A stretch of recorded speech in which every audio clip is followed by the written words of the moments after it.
to City.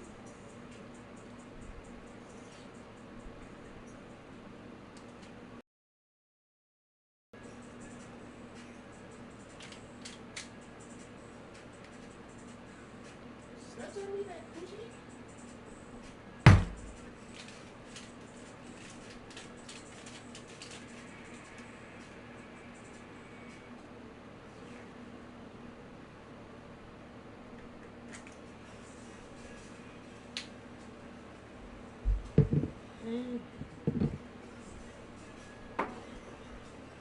Ah.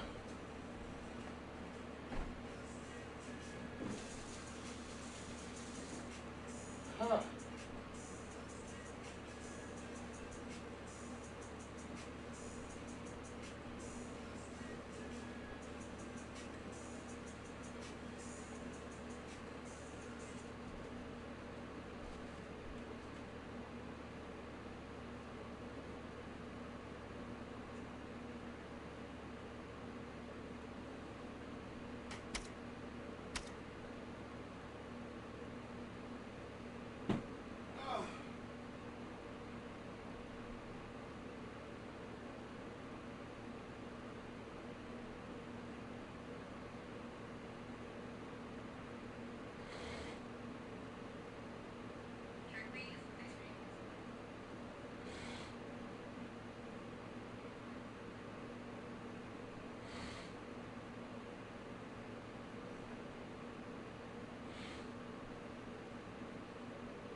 I just turned the game on.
Just when you think you've seen all that Marvel Earth can give you, it opens up this new expansive world that almost feels like a new world unto itself. I mean, the details here are impeccable. There are these different tribes that have their own roles to play and have their own look and aesthetic. One I particularly like is the Solari tribe.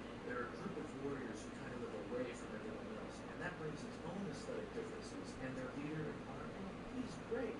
Surprisingly enough, he's funny. One more word.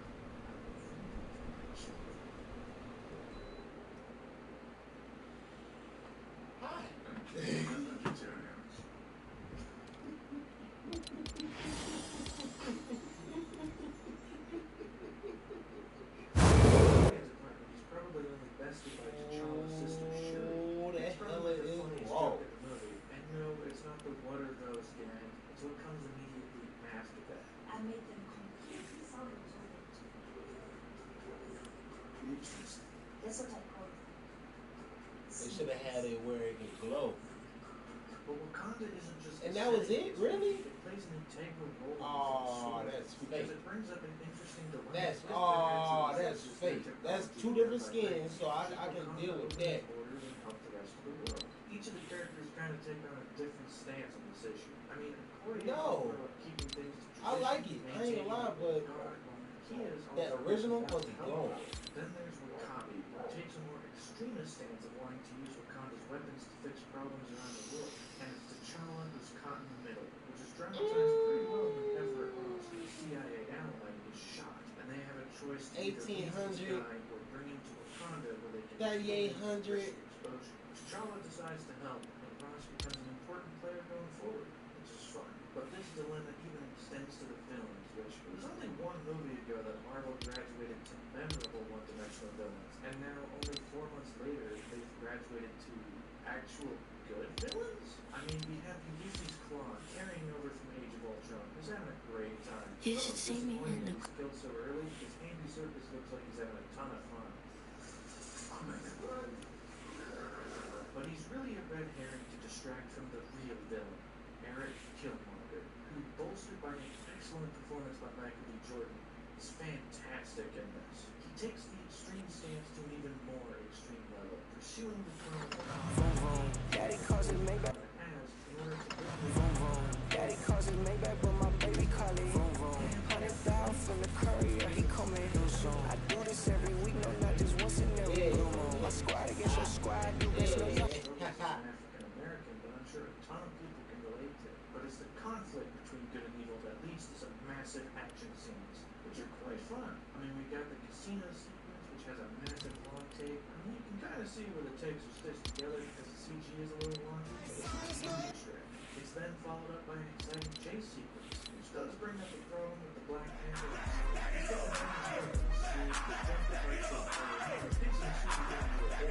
why should I care when people are shooting at machine guns? Some of these motherfuckers weren't even born when that song came out. They really got this shit on there. That's funny. Does well.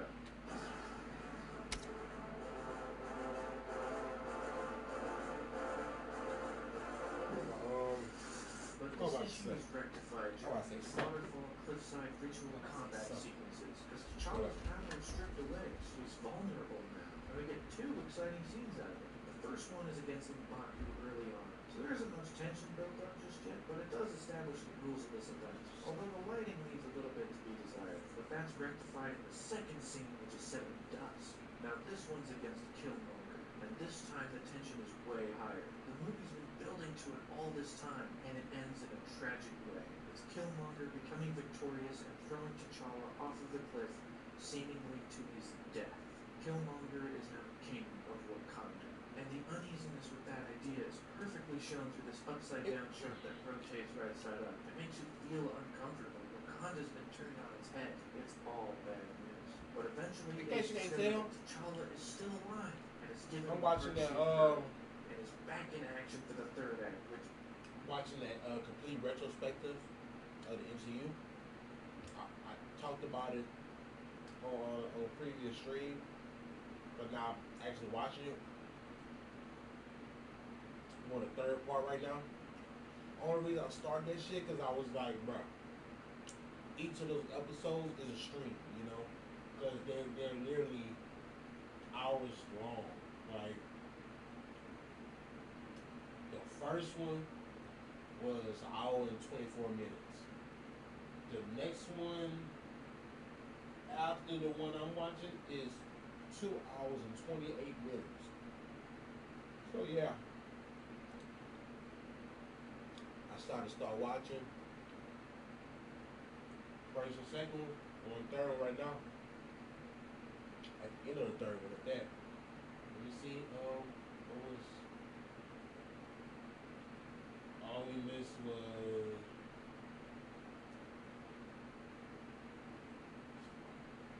Infinity War Super Bowl trailer, Man in the Wasp trailer, Agent Shield.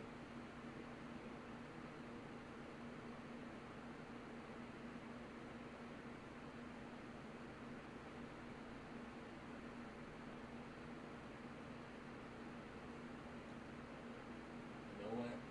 I'm gonna go all the way back to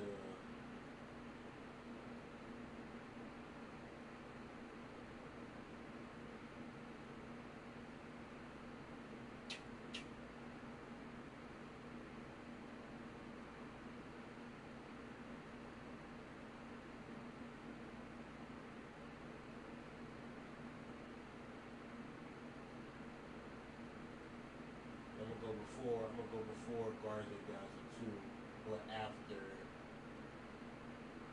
Doctor Strange. And CC's dreams are dreams come true. But the best part of CC's is all back for round 2. CC's the best. this is a solid character, and I'm interested to see more. The film was also a pretty solid hit at the box office, being one of Marvel's biggest openings for a new property, sitting at $85 million in its first 3 days. Marvel once again proved that they dominated the box office every time they made a visit.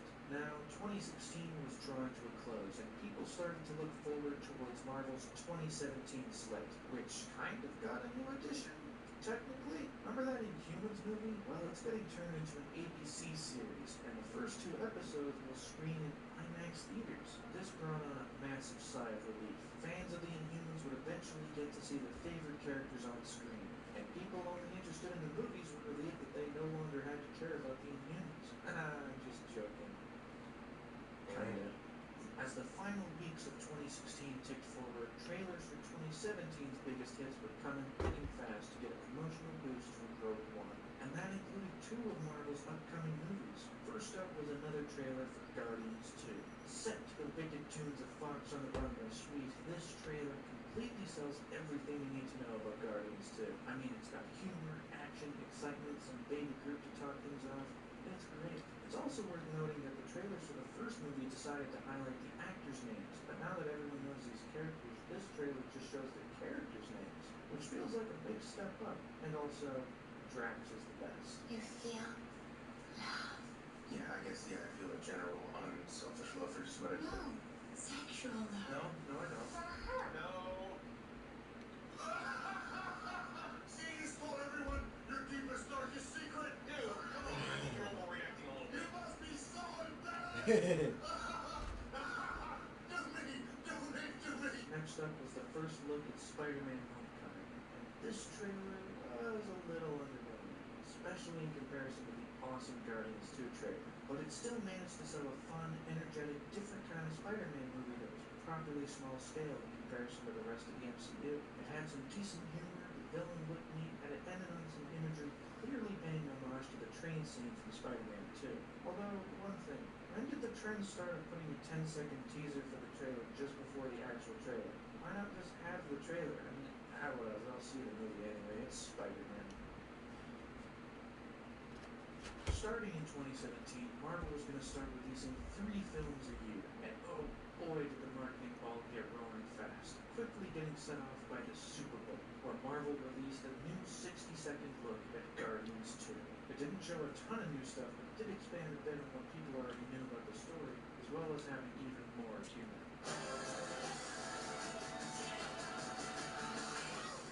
Look out! Oh, wow.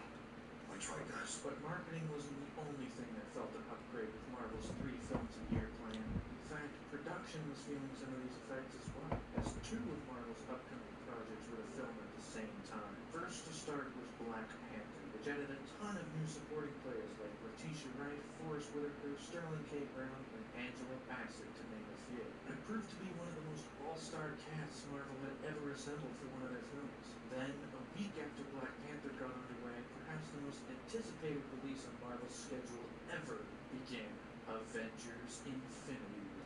First announced with this photo of the immense amount of trailers for the astronomically sized cast, which then transitioned into this 3-minute sneak peek at the upcoming crossover event. It didn't show that much, considering there isn't much to show off just yet, but it did have interviews with the directors, the writers, and Kevin Feige, who sold the movie pretty well. I mean, they teased how big of a deal Thanos would be. We see footage of every established Infinity Stone so far. We get some cool looking concept art, but the showstopper here is actually something that most people were kind of assuming was going to happen already, but it's nice to get confirmation. You know that we're onto something within the studio when we hit upon an idea or we see a piece of concept art and all of us in the room go, this is cool. And in Avengers Infinity War, the Avengers will meet the Guardians of the Galaxy. Not only does this concept art sell it, but the video starts with Chris Pratt, Tom Holland, and Robert Downey Jr. standing together on set. I mean, 2 of them are in costume, and already it's a pretty surreal image. Ultimate climax is nigh, people. You best be ready. At least we got lots of good stuff in the which is the continuing 4th season of Agents of S.H.I.E.L.D. Unlike the last 2 years, this season didn't have Agent Carter to fill the mid-season gap, so instead, Agents of S.H.I.E.L.D. split its season into 3 distinct chunks, instead of the 2 chunks of seasons 2 and 3. The second chunk is labeled Agents of S.H.I.E.L.D. LMD, focusing entirely on the life model decoy aspect of the story. It doesn't hit quite as hard as the Ghost Rider stuff, but does create some interesting dynamics, and it leads to what is probably one of the best episodes of the entire show, titled Self-Control. It's an episode filled with paranoia. I mean, anyone can be replaced by an LMD, and the episode dives headfirst into the kind of trauma that has on the characters that aren't replaced. It's The Thing, but with robots. For its entire run so far, Agents of S.H.I.E.L.D. has been a good show, but with this episode, it graduates from good to great, and it leads pretty effectively into the 3rd chunk chunk of the season, which is aptly titled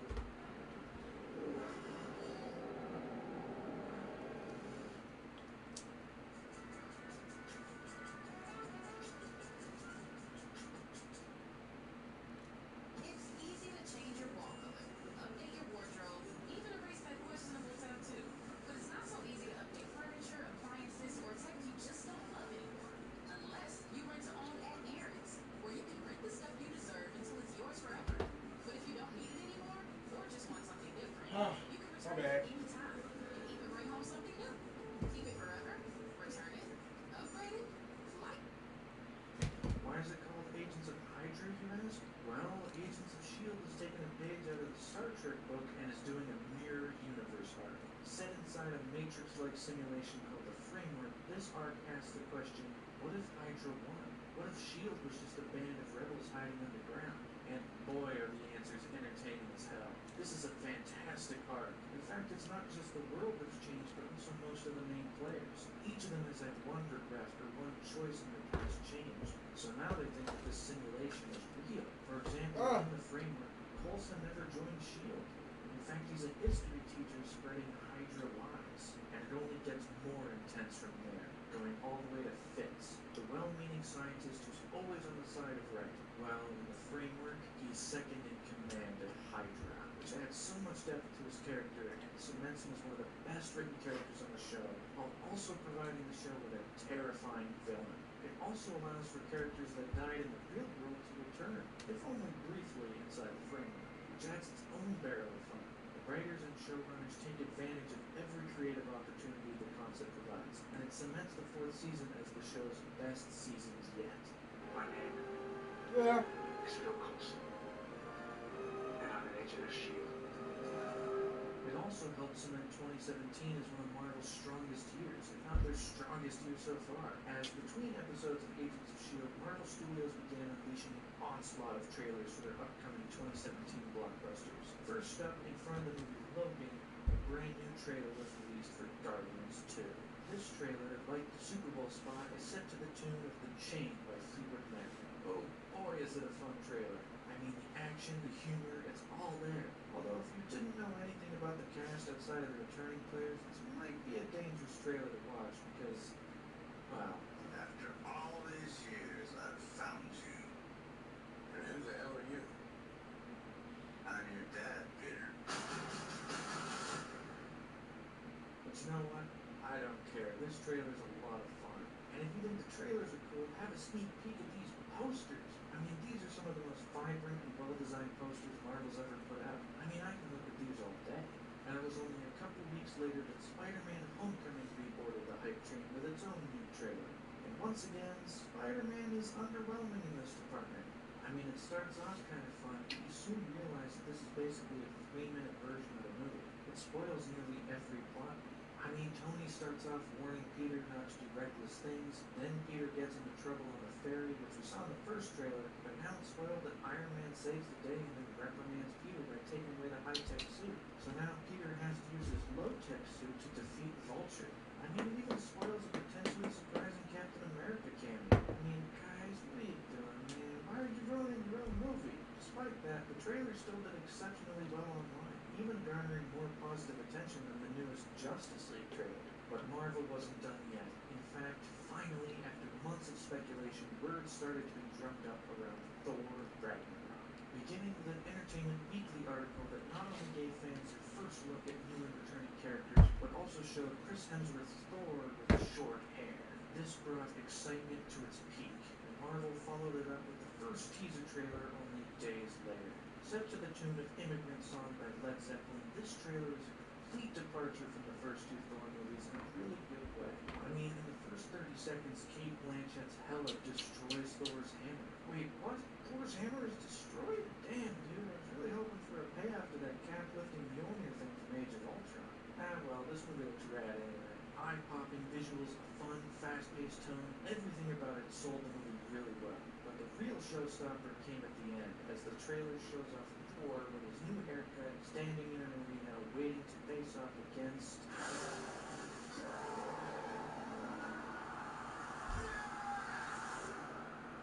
Thor and Hulk are gonna fight in Ragnarok. You know what? consequential in the MCU, but if this trailer is any indication, this is a far cry from the mediocrity of Thor: The Dark World. But before that can happen, it's time to kick off the summer movie season with the MCU's 15th movie, Guardians 2. It's kind of amazing that only 3 years prior, Guardians of the Galaxy was a massive risk for Marvel, and now its sequel is one of the most anticipated movies of 2017. It might have even been number 1 had it not been for Star Wars at the end of the year. TV spots, clips, posters, and all sorts of interviews were released in lead up to its May 5th release, where Guardians 2 would be ready to rock and roll its way into theaters and audiences' hearts. Probably.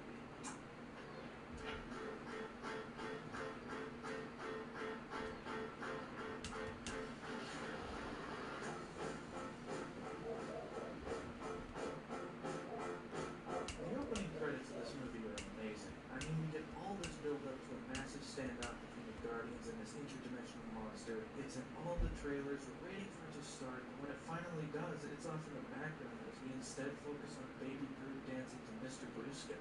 And I wouldn't have it any other way. This movie has its priorities in order, I'll tell you that much. But we do eventually see the battle as we learn that the Guardians have been hired to stop the monster by these gold people known as the Sovereign. This near-perfect species that has just enough imperfections to bring out some comedy.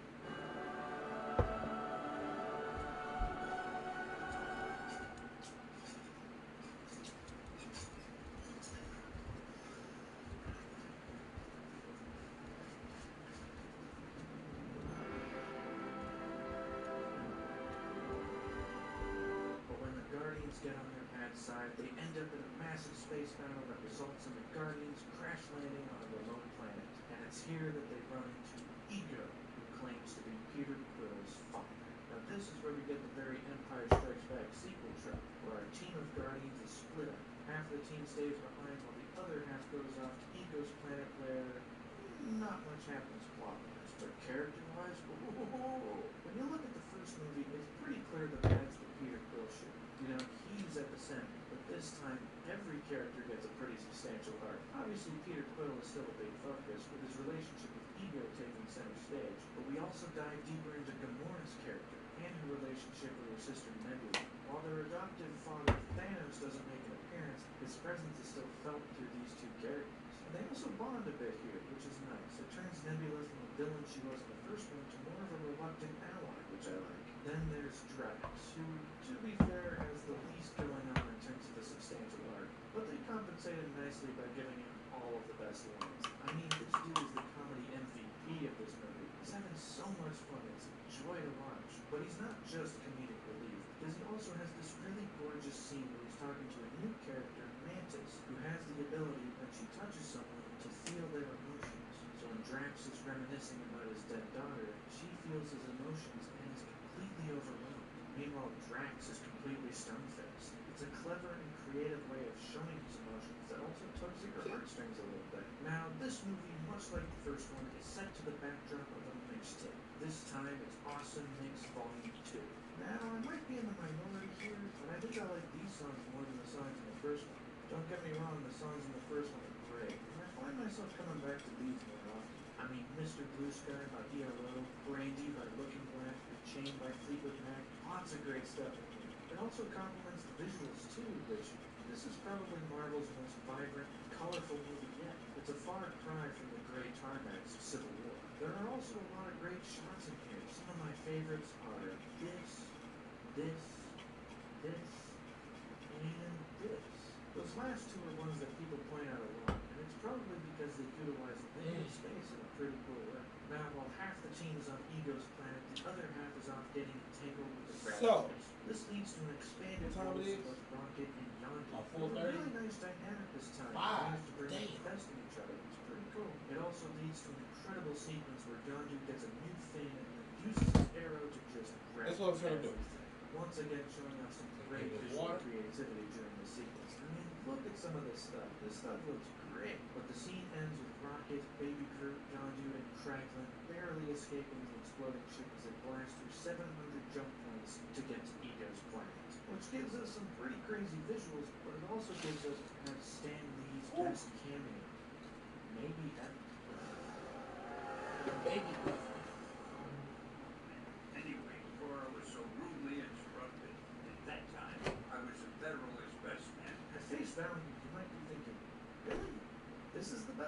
Oh, let me explain. See, these big ball things are called watchers. People who watch over the universe but don't interfere. I learned that from an Easter egg video. And Stan Lee is their informant. He's even credited as such at the end. So while it might not seem like much at face value, it confirms that every time Stan Lee appears in the MCU, he's playing the same character, checking in on random events to report back to the watchers. That's just great. I mean, that's the kind of meta stuff going for. But all leads to the third act, where Ego reveals his true plan.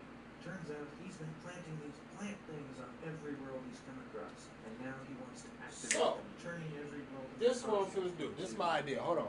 Give me a second. But he can't do it alone. You need two Celestials, which is why Peter Quill is here. He carries his Celestial gene. Peter is almost willing to go along with it until Ego lets slip the bombshell that he killed Peter's mom.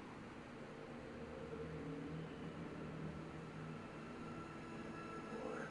No, I know that sounds bad.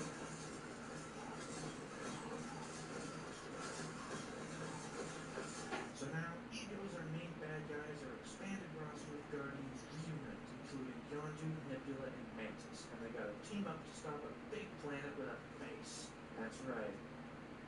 Planet's got a face.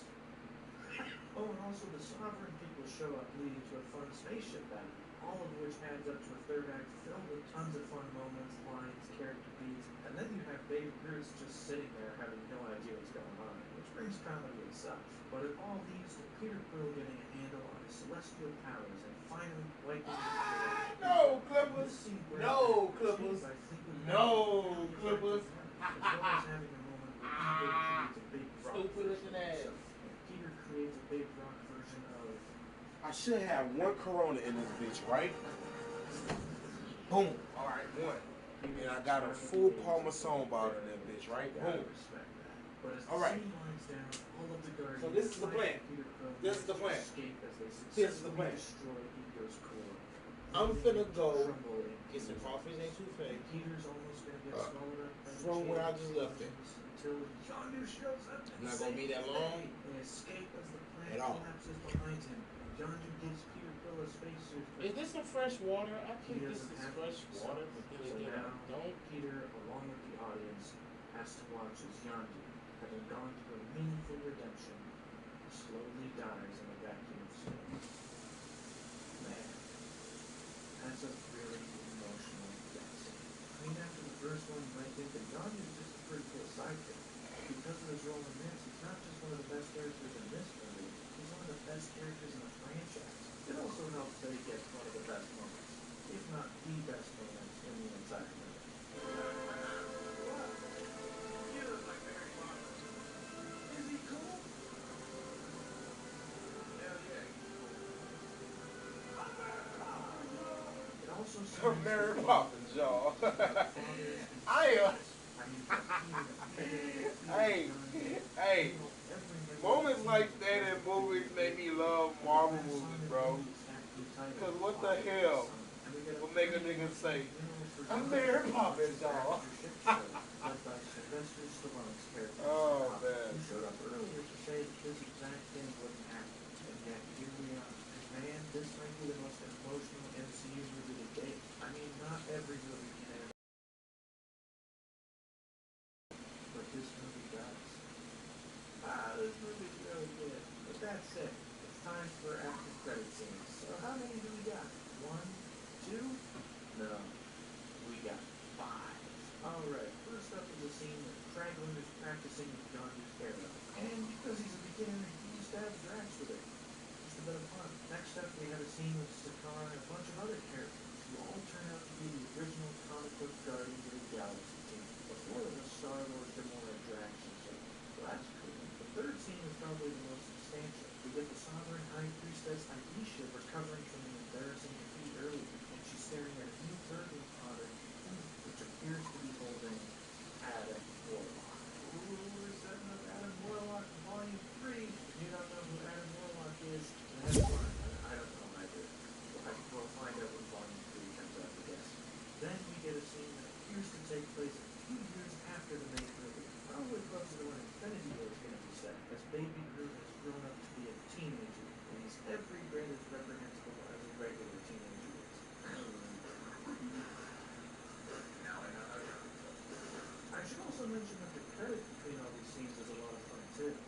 Most of the time it's white text on a black background. Your eyes can glaze over it pretty easy. But this time there's a lot to look out for. Tons of Easter eggs, including Grandmaster from Thor Ragnarok making a cameo. But also every once in a while, someone's name will be replaced with the phrase, I am Groot, before promptly returning to normal.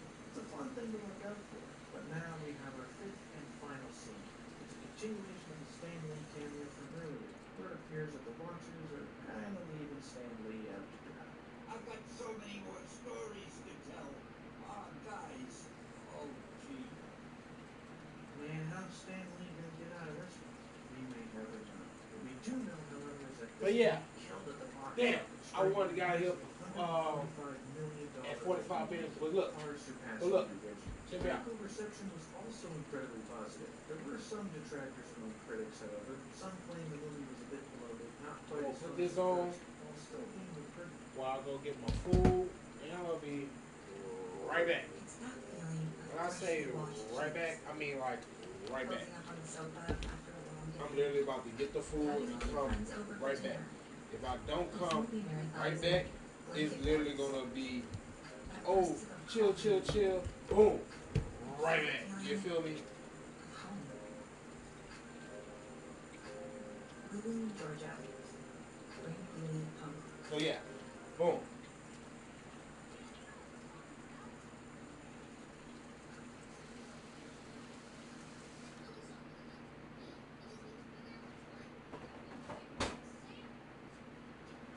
Turn it up a little bit so y'all can hear it.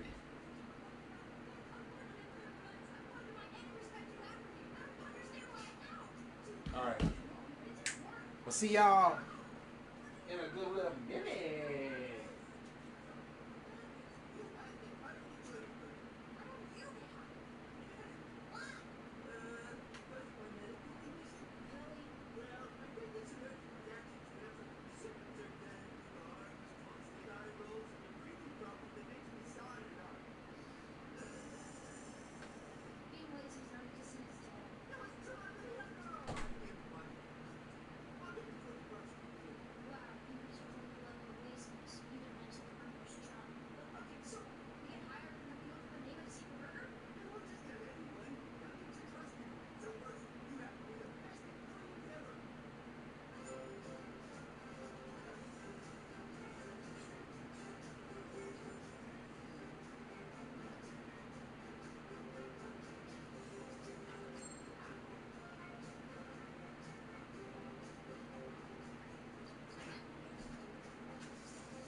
best way of achieving goals is to make people think that once they have power.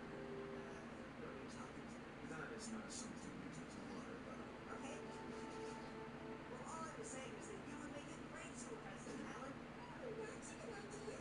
It's not my idea. So all I'm saying is now would make a great school president. You see, people just love to take credit for other people's ideas.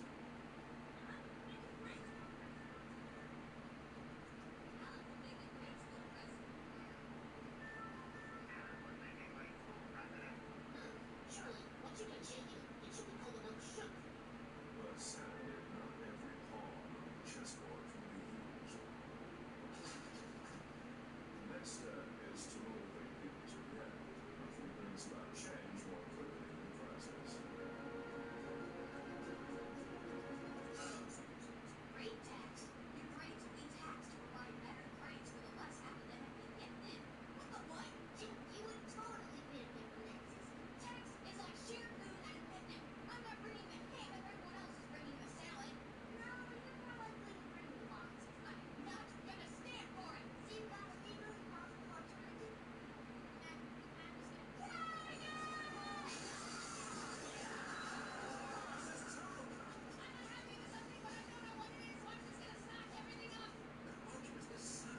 But we weren't even going to tax their grades.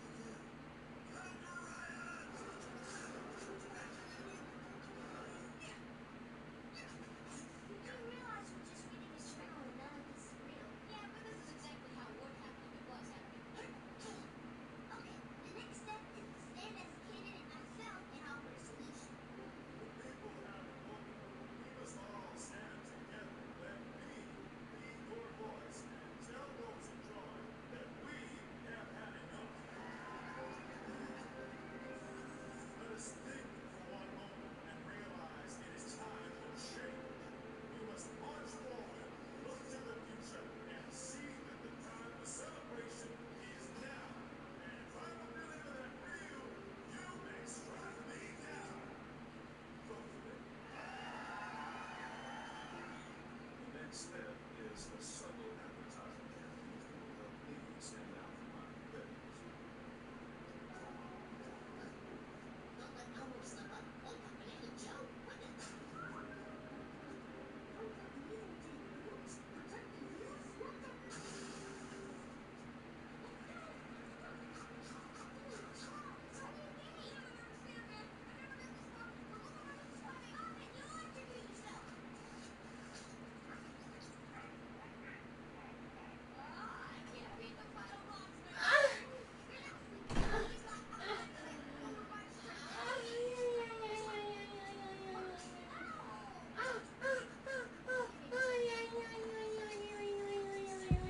I've been gone just a little too long. I see that now.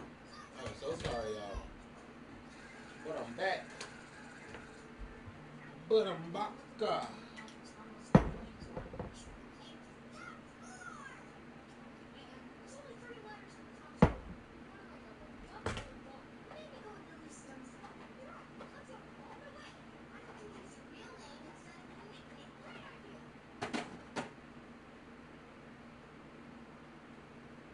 Back to it. We may never know. What we do know, however, is that this movie killed at the box office, striking a massive $145 million opening weekend, far surpassing the original. Critical reception was also incredibly positive. There were some detractors among critics, however. Some claimed the movie was a bit bloated, not quite as fun as the first, while still being a pretty enjoyable ride. And others criticized some of the jokes, stating that they undercut dramatic scenes probably a bit too often. But for the most part, critical and fan reception was exceptional. People were having a great time with Guardians 2. So it was unsurprising that even before Volume 2 came out, Volume 3 was confirmed, with James Gunn set to write and direct once again, aiming for a rumored 2020 release date.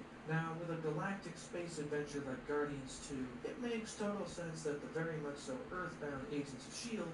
doesn't connect to it at all. Season 4 marked the first season that didn't reference the current movies one bit. Instead, it told its own story. It might be why this season was so good. It wasn't constrained at all by the movies. And also, Guardians 2 took place in 2014, just after the first striking a massive $145 million opening weekend, far surpassing the original. Critical reception was also incredibly positive. There were some detractors among critics, however. Some claimed the movie was a bit bloated, not quite as fun as the first, while still being a pretty enjoyable ride. And others criticized some of the jokes, stating that they undercut dramatic scenes probably a bit too much. But for the most part, critical and fan reception was exceptional. People were having a great time at Guardians 2. So it was unsurprising that even before Volume 2 came out, Volume 3 was confirmed, with James Gunn set to write and direct once again, aiming for a rumored 2020 release date. Now, with a galactic space adventure like Guardians 2, it makes total sense that the very much so earthbound Agents of S.H.I.E.L.D. doesn't connect to it at all. Season 4 marked the first season that didn't reference the current movies one bit. Instead, it told its own story. It might be why this season was so good. It wasn't constrained at all by the movies. And also, Guardians 2 took place in 2014, just after the first one, so timeline-wise it wouldn't work out anyway. Instead, Agents of S.H.I.E.L.D. tied up Season 4's loose ends in its final episodes and left the door open with a pretty game-changing cliffhanger going into Season 5, which thankfully the show was renewed. Earthbound Agents of S.H.I.E.L.D.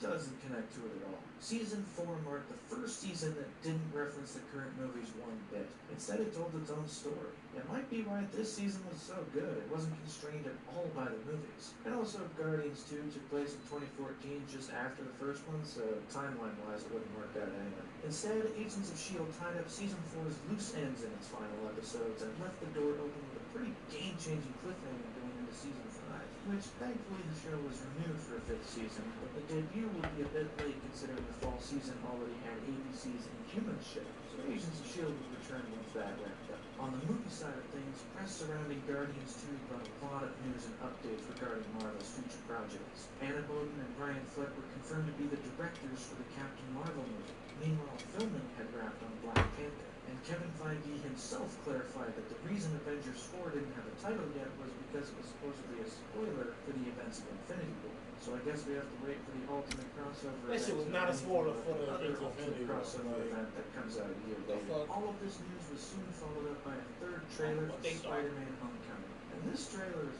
much better than the one that spoils nearly the whole movie, but it does expand on some already seen stuff, which, alongside all the footage released so far, makes it pretty easy to paint an accurate picture of what the movie's gonna look like. But while some were underwhelmed by the trailers, at least the posters were pretty good. I mean, these are really different and bright and vibrant, and never mind. With the release of the third trailer came this poster, and what is this? I mean, why is Tony Stark bigger than Peter Parker? Why does he appear twice? Why does Spider-Man appear twice? Why does Vulture appear twice? Is Tony Stark exploding? Why is New York sitting right next to the Washington Monument? What's going on? This poster was lambasted by fans. There were tons of Photoshop edits going around. My personal favorite is this one, which decided that there wasn't enough Iron Man on the poster. They even went as far as to change the title to Iron Man Homecoming. It's Spider-Man. Although maybe the Spider-Man marketing mishaps might be in the hands of Sony and not Marvel Studios, which could be true, but Marvel wasn't immune to marketing mishaps either. It's just a few weeks later, this poster came out for Black Panther. The concept is cool and it's not nearly as busy, but it's mainly a CGI image with Chadwick Boseman's face floating on top. But criticisms of the poster were quickly drowned out as the first teaser trailer for Black Panther dropped only hours later. And this teaser got people excited. It teased the exciting new location of Wakanda as well as showcasing the all-star cast. And it gives some cool action to Black Panther himself. Back at it with this one. Now that I got me some other, I got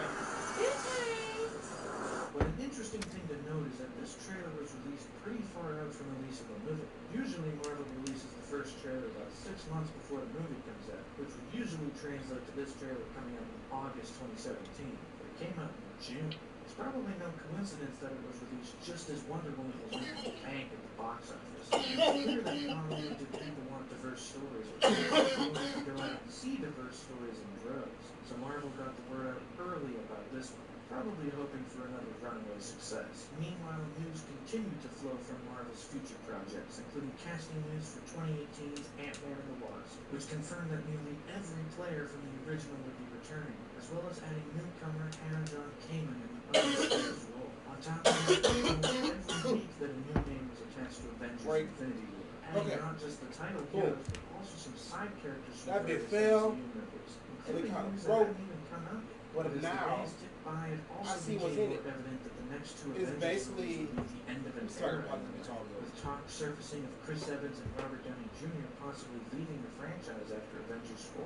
Those two movies are ready to shake up the MCU in a really big way, bringing an end to the universe Alright. as we know it, and breathing in So new basically life. what's in here, But let's not worry about that yet. I mean, Oh, and see, I thought that was action a movies balance. before that, and some more Chris Evans and Robert Downey Jr. performances in this okay, that's just where the batteries go. In fact, It both takes 6 Chris Evans batteries. appear even in minor roles in Spider-Man. Yeah, I thought that was a balance. After weeks of marketing, But TV no, spots, this LED clips, lights, and so yeah, that makes fun sense. all in loop that they were playing But in yeah, Spider-Man trilogy was July 7th, that's- 2017 arrived. And that's audiences where the were thing eager to goes, see if that's Marvel the could switch. extend their magic touch to Yep. Sony's prized weapon. Simple as shit.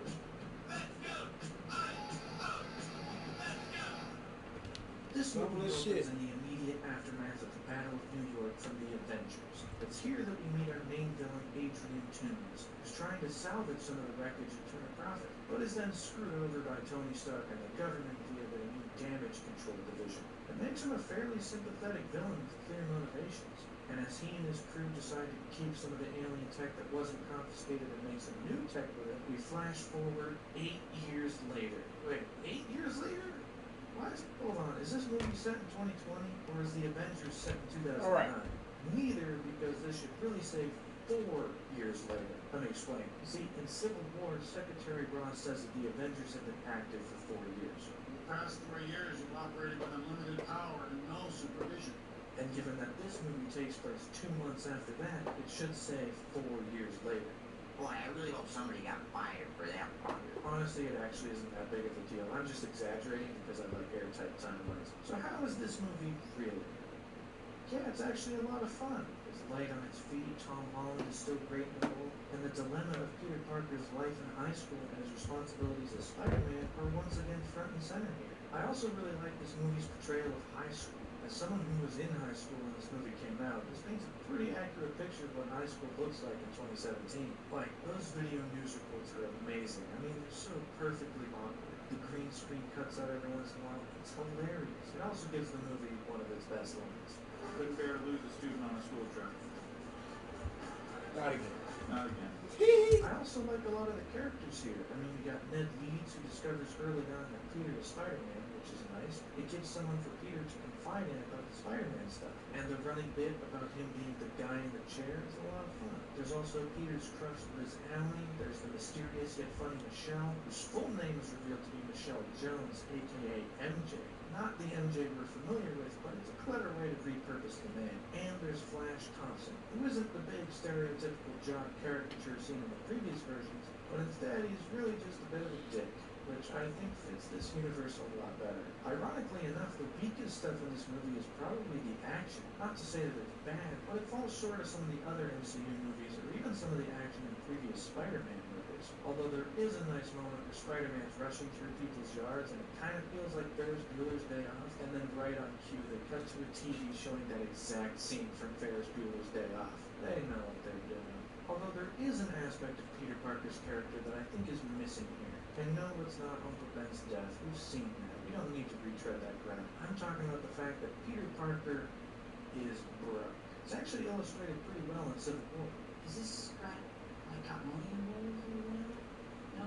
But I've always found Peter Parker's lack of riches to be one of his most interesting aspects. It's one of the things that the Raimi movies did really well. And I think it'd provide this movie with a more relatable aspect to Peter instead of he needs to hack into this multi-million-dollar suit to hide from his billionaire mentor. Seems a bit like rich white kid problems to me. Speaking of Tony Stark, he's in this movie, and pretty much every scene with him was spoiled in the trailers. I think Sony was trying to overcompensate for people's desire to see Spider-Man with other Marvel characters, so they really sold this movie on the involvement of Tony Stark. But surprisingly enough, the trailers didn't actually spoil everything this movie had to offer. You see, after Tony takes Peter's suit away, which we saw in the trailers, Peter's in a slump, which leads to the Well, I'm missing the L. Peter asks Liz Allen to That's be his all date. I'm missing, She the fucking accepts, L. and when Peter gets to her house the night of the dance, who's to greet him at the door except Real life, why am I missing just a L? It must be Peter. Alice's dad.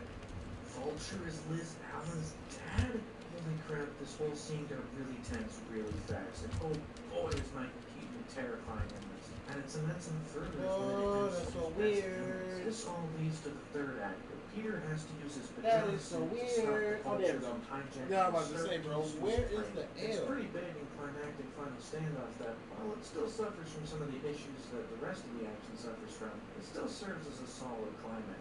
And the scene resolves with Peter saving Vulture's life and securing all of the payload that he can before returning to school, which leads to our resolution. It's here that Peter's brought to the Avengers compound and is commended by Tony Stark for his performance, and as a gift is shown the Iron Spider suit, with the promise of being introduced to the world as There the we go. newest Avenger.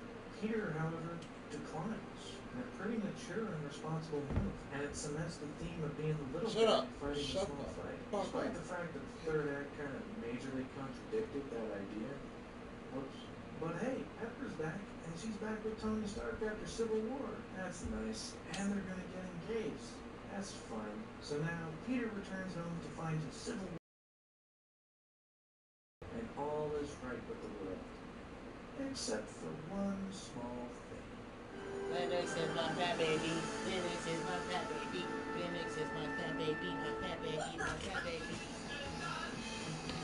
Aunt May finds out that Peter is Spider-Man. That's fantastic, honestly. It really shakes things up and provides some really interesting stuff for the sequel. But at the end credits time, Linux is first my up, fat we got a baby. scene of Linux Adrian is my Toomes fat in baby. prison. Linux Talking is to this my guy fat who baby. showed My up fat earlier on baby. the My fair. fat baby. He's apparently going to be the Scorpion. That could be neat, setting up a possible sequel. I can see potential. Now, Linux unlike is my fat Guardians, we baby. only got one Linux more is my scene fat at the baby. very end. Linux is my fat baby. My fat. I mean, when you sit through enough of these credits, you start to really feel their length. I mean, you sit for 10 minutes, What the waiting for hell? something that will either mean nothing What or am I be to say, confusing. bro? My shit is shifting. Is it even worth it? Hi, I'm Captain America. Here to talk to you about one of the most valuable traits a soldier or student can have. Patience. Sometimes patience is the There we key to go. victory. Sometimes it leads to very little. It seems like it's not worth it. Then you wonder why you waited so long for something so disappointing. Never mind, this was totally worth it. I take it all back. Spider-Man Homecoming received rave reviews from critics, citing its fun, good-natured tone and its excellent performances. It struck a chord with audiences as well, striking a massive $117 million opening weekend. Spider-Man was back in a big way, and Marvel proved that its influence could even work on the good old webhead. But there was little time to celebrate the success of Spider-Man because it's Comic-Con season, baby! With that comes a pre-event special by Entertainment Weekly centering entirely on Black Panther, highlighting the characters, the approach, the world, all the good stuff. Meanwhile, Samuel L. Jackson was confirmed to reprise his role as Nick Fury in the upcoming Captain Marvel film, and Randall Park was confirmed to join Ant-Man and the Wasp as Agent Jimmy Woo. But Comic-Con was Marvel's only major event in July, because first they paid a visit to Disney's annual D23 Expo, where not only did some art of the Wasp costume get revealed, but also a massive life-size sculpture of Thanos was on the floor, alongside his minions, the Black Order, which also led to some big news regarding Avengers Infinity War.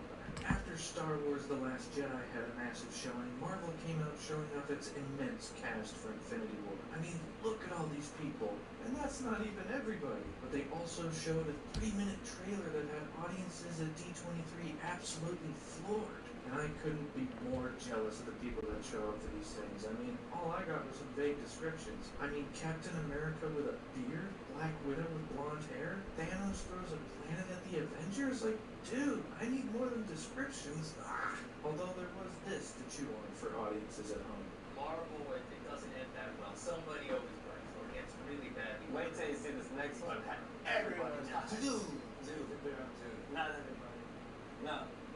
Mark Ruffalo. I'm just gonna pretend I didn't hear what you just said and go right into Comic-Con in blissful ignorance. Once again, Marvel had their own dedicated panel for Comic-Con, which began with Kevin Feige teasing some details on some of their future movies. He announced that Michelle Pfeiffer was to play Janet Van Dyne in Ant-Man and the Wasp, and the cast would also also include Walton Goggins and Lawrence Fishburne, which is good. He then transitioned to Captain Marvel and revealed some concept art of the costume. And it was revealed that yes, Nick Fury would have a part in the movie, and he'd have two eyes, because the film was to be set in the 1990s. But that wasn't even the biggest reveal, because it was also confirmed that the movie would see the introduction of the Skrulls to the MCU, a race of shapeshifters who can appear as anyone at any time. This raised a ton of questions. If they've been around since the 90s, then who's a Skrull? Who's been an alien this whole time? Could it explain in-universe why Rhodey looks different from Iron Man to Iron Man 2? Who knows? There wasn't much time to ponder that because now it was time for the main event. Marvel decided to promote the next two of their upcoming movies. First up came the cast and director for Thor Ragnarok. They upped the energy, they got the audience excited, they gave some laughs, and debuted a whole new trailer that also got released online. And this trailer is once again a lot of fun. It has the same energy as the first teaser, but shows off a bunch more stuff, hinting at a story that sees Thor teaming up with Bruce Banner, Valkyrie, and Loki to face off against Hela and stop Ragnarok. Does it show a bit too much? Maybe. The Hulk is fighting a giant wolf and Thor's blasting lightning out of his body, so... Oh, and, Hulk talks. You're the same, you and I. Just a couple of hot-headed fools. Yeah, same. Hulk like fire, Thor like water. Well, kind of both like fire. Hulk like raging fire, Thor like smoldering fire. After that, the director and cast for Black Panther came on stage. They also got the audience excited, teasing new information about each of their characters, as well as the world of Wakanda that the movie was going to explore. They then debuted some new footage for that too. Only this one was exclusive to Comic-Con, but it got audiences excited and it got the cast excited because they hadn't seen any of the footage before, so they were pretty jazzed. But that's it. As the panel wound down, Kevin Feige said that all audience members would get their own copy of the Black Panther poster and the Thor Ragnarok poster on their way out, which these are some big improvements on the poster game. Good job, Marvel. Oh wait, we're not done just yet, because here comes Chris Hemsworth, Tom Hiddleston, Chadwick Boseman, and Mark Ruffalo saying that they have one more thing. Right on cue, Joe Russo jumps on stage and announces they'll be showing footage from Infinity War. Now this was the same footage seen at D23, and like D23, it was exclusive to the event. Well, not exactly, because this time it got leaked. Now this would be terrible cell phone footage of a trailer that would probably be released in a few months' time, so who in their right mind would actually watch this leaked trailer? Me. I watched it. Several times. Once you get past the bad quality, the fact that half the screen is blocked, and the fact that everyone was cheering constantly, this trailer is actually incredible. I mean, it has all the stuff that was promised. Cap has a beard, Black Widow is blonde, and Thanos does throw a planet at the Avengers, and it's every bit as cool as people made it sound. And Thor meets up with the Guardians of the Galaxy? I mean, how cool is that? May 2018 can't come soon enough. Once again, Marvel blew the roof off of Comic-Con. Hell, even some headlines stated that Marvel were the only ones still doing all-age writing. Speculation continued to run rampant about the Skrulls, with some theorizing that the untitled Avengers 4 film could incorporate a secret invasion story, or maybe that'd be Marvel's Phase 4 plans. And I'm sorry, I'm still thinking about that Infinity War trailer. I mean, did you see that footage? I mean, if you didn't because you want to wait until the official trailer, that's totally fine. There is this massive 3-piece poster that was revealed that has pretty much every...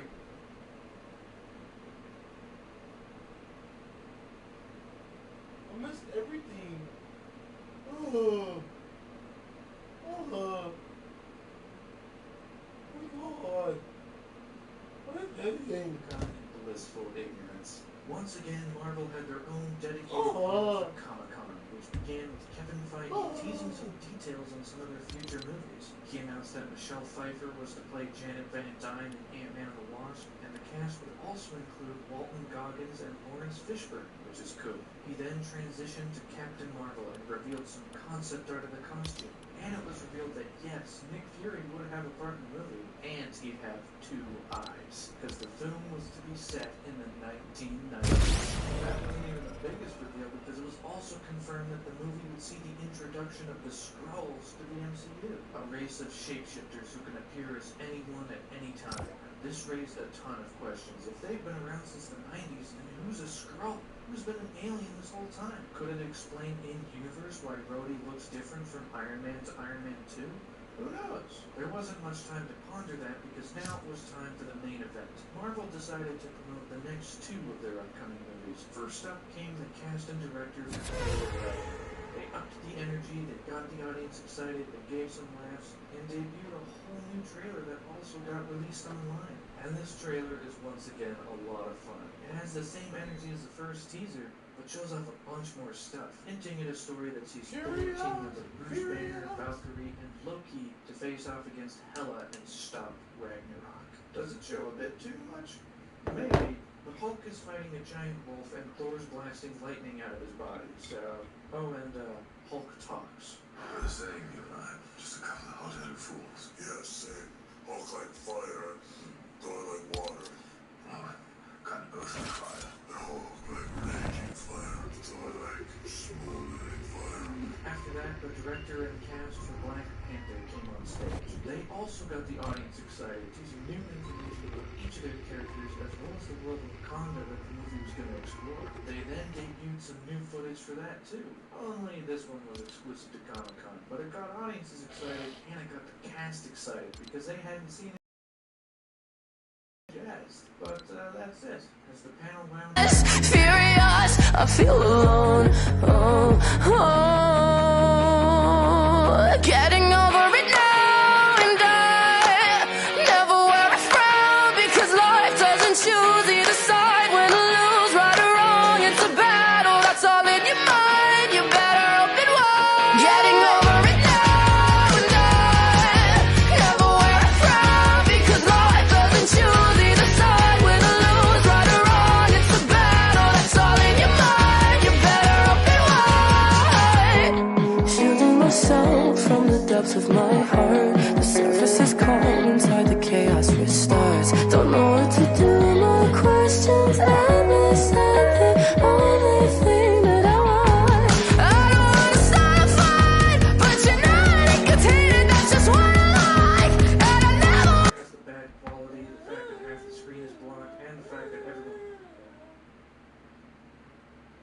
They about to stop the video just to run this. These are some big improvements on the poster game. Good job, Marvel. Oh wait, we're not done just yet, because here comes Chris Hemsworth, Tom Hiddleston, Chadwick Boseman, and Mark Ruffalo saying that they have one more thing. Right on cue, Joe Russo jumps on stage and announces...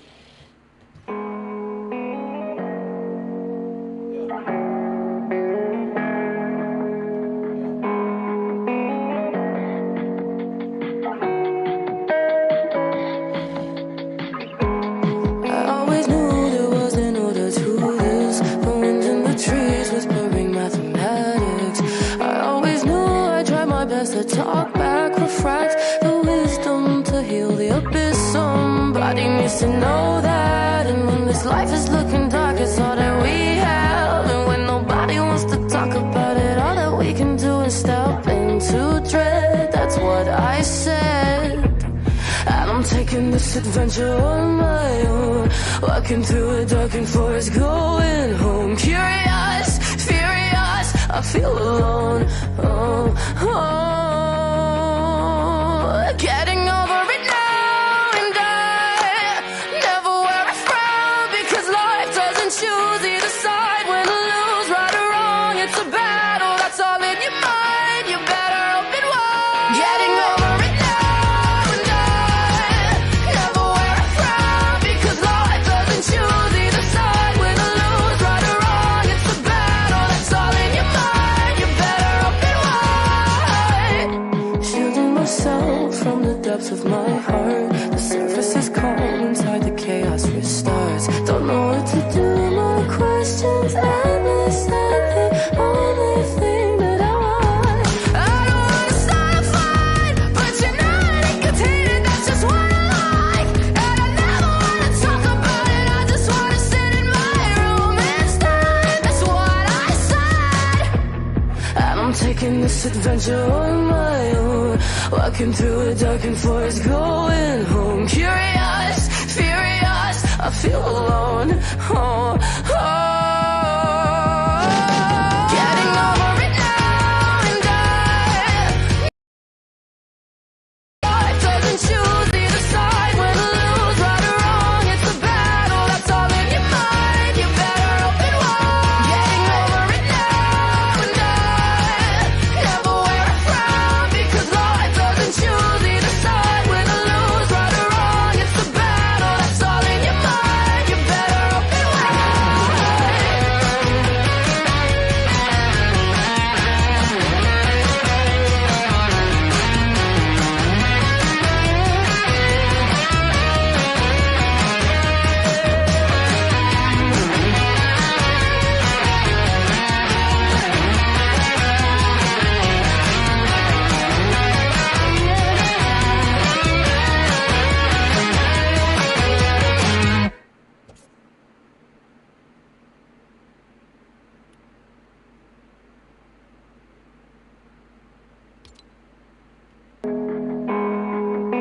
Somebody needs to know that.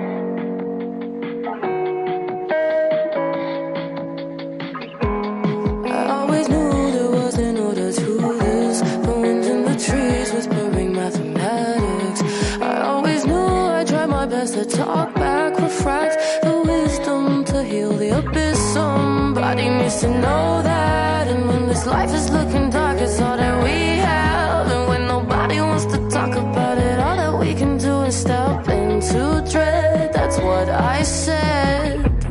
And I'm taking this adventure on my own, walking through a darkened forest, going home. Curious, furious, I feel alone. Getting over it now, and I never wear a frown, because life doesn't choose either side. Win or lose, right or wrong, it's a battle that's all in your mind. You better open wide. Getting over it now, and I never wear a frown, because life doesn't choose either side. Win or lose, right or wrong, it's a battle that's all in your mind. You better open wide. Shielding myself from the depths of my heart. The surface is calm, inside the chaos restarts. Don't know what to do, my questions endless, and the only thing that I want. I don't wanna start a fight, but you're not inconvenient, that's just what I like. And I never wanna talk about it, I just wanna sit in my room and stand. That's what I said. And I'm taking this adventure on my own, walking through a darkened forest, going home. Curious, furious, I feel alone. Getting over it now, and I never wear a frown, because life doesn't choose either side. Win or lose, right or wrong, it's a battle that's all in your mind. You better open wide. Getting over it now, and I never wear a frown, because life doesn't choose either side. Win or lose, right or wrong, it's a battle that's all in your mind. You better open wide.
Sorry. They'll be showing footage from Infinity War. Now this was the same footage seen at D23, and like D23, it was exclusive to the event. Well, not exactly, because this time it got leaked. Now this would be terrible cell phone footage of a trailer that would probably be released in a few months' time, so that might actually swap out this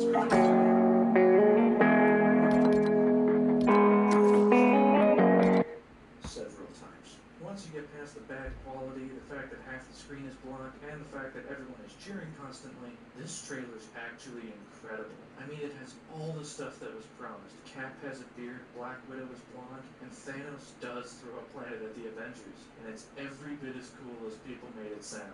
And Thor meets up with the Guardians of the Galaxy? I mean, how cool is that? May 2018 can't come soon enough.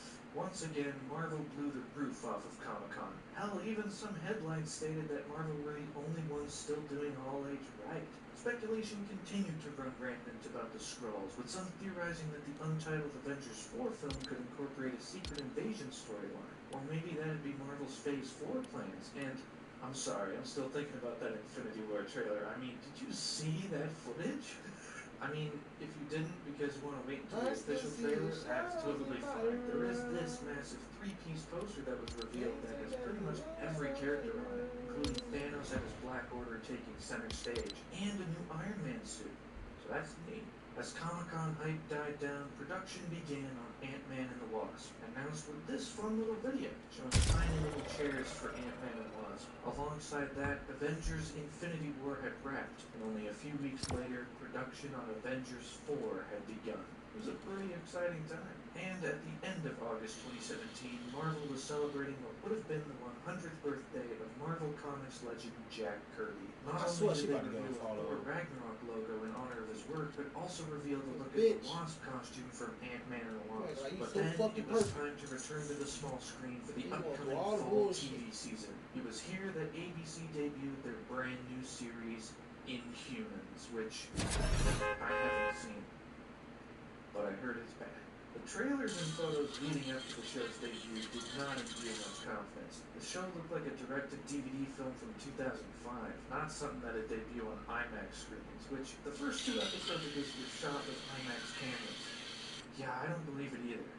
The show was panned by critics and audiences alike. Reviews left and right were absolutely scathing towards the show, calling it perhaps the worst thing Marvel's done in decades. Behind-the-scenes troubles were also at the forefront, with the show reportedly made with the mandate fast and cheap, which, if we review the rules of everything, just wasting hollow. Like that big shit. Hollow. Second big Marvel miss from showrunner Scott Lobdell also oversaw the critically panned Iron Fist show for Netflix. Inhumans didn't do well on IMAX. The rating popular in regular old TVs, and it's kind of cool that never spoke about that yet. Except for right now, because I'm talking about it. Sorry. But it's not like everything Marvel was a bad choice. I mean, the movie was on the small screen, but the big screen, things were going well. His promotion to Thor Ragnarok was well underway. Early impression statement, prequel was far better than either previous one. With the rise of publicity, Marvel took the opportunity to release a second Black Panther trailer. This was a slightly different trailer than what audiences saw at Comic-Con, but it still had the same kind of ideas. It showed off Wakanda, the elite cast, the crazy visuals, and also its very unique music. The trailer was set to a mashup of both the Revolution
said this movie's entire goal is to tear down Thor to then rebuild him as a far more interesting character. And for the most part, this movie succeeds in doing so.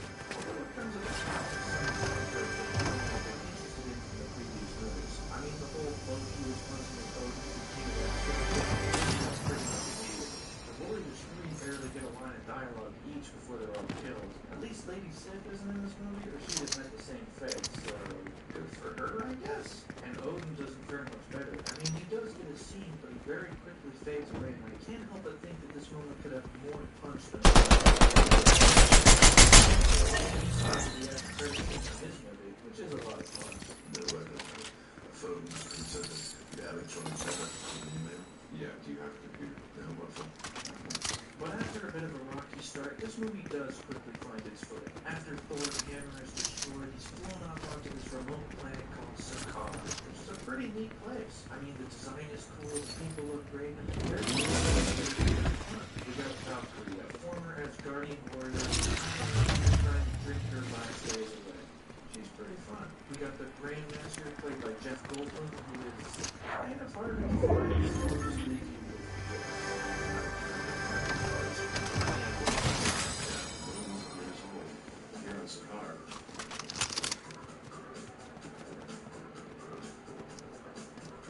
and of course, there's Korg, who's easily one of the highlights of the movie. He's played by none other than the director Taika Waititi, and he's just a joy to watch. I mean, his soft-spoken giant rock creature, and he gets all the best lines. What more could you ask for?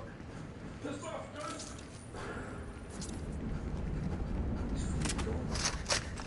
After introducing all of these characters, none other than Stanley. Nice. And he enters a gladiatorial battle against, you know it, the Incredible Hulk. Which, this movie plays this reveal as if it wasn't all over every trailer. Audiences didn't know Hulk was in this going in. I mean, that had never happened. They're not going to move Hulk from the trailers. He's kind of the reason people got excited about the movie. And for good reason, because this fight is awesome. That's not an issue because they're having their own mini civil war right here.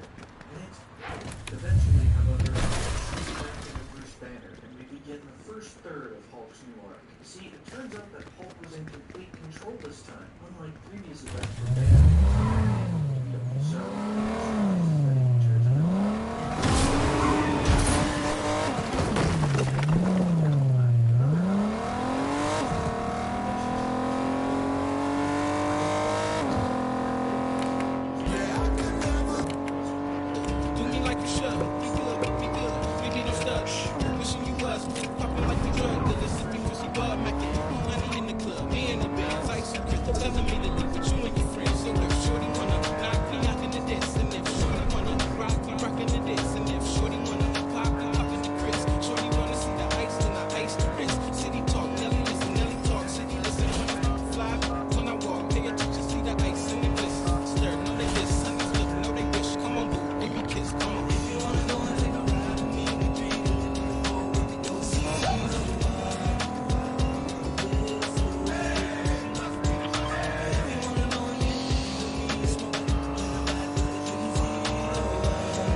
brought a few with me.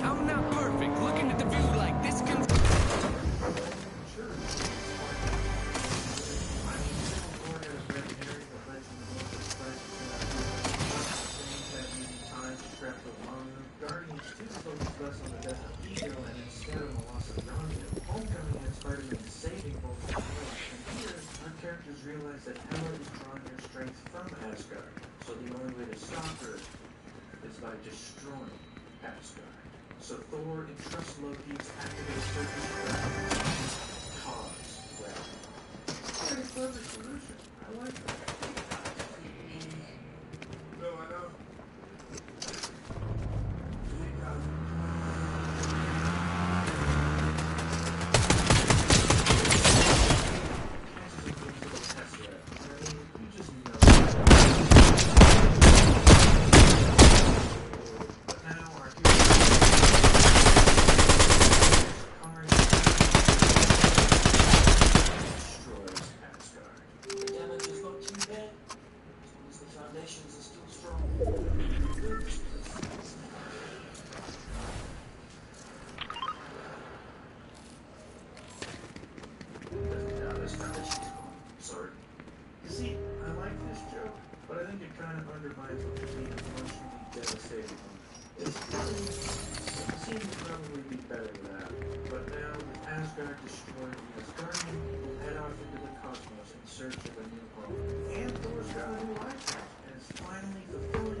Set to the killer score by Mark Mothersbaugh, it's time for after credit scenes. First up, we got Thor and Loki having a bit of a chat, but it's interrupted by a massive ship that towers over them. Oh, that's Thanos, isn't it? He's here for the space stone, leading us right to Infinity War. I am excited! Then finally, at the end of the credits, we get the Grandmaster a little worse for wear because of the revolution on Sakaar. But because he's the Grandmaster, he says this. Can't have a revolution without somebody overpowered. So, you're right. And, it's a tie. It's always exciting when these characters will return screens start saying the title of the next Avengers movie. It means we're getting close. I can feel it. Until then, it was the box office that was feeling the fight pull, as Ragnarok went on to strike a massive it was pretty cool with 14th MCU movie becoming $500 million worldwide, and would eventually join Guardians 2 and Homecoming in the neighborhood of $200 million. Also, the third film released in 2017, $2 billion worth of box office.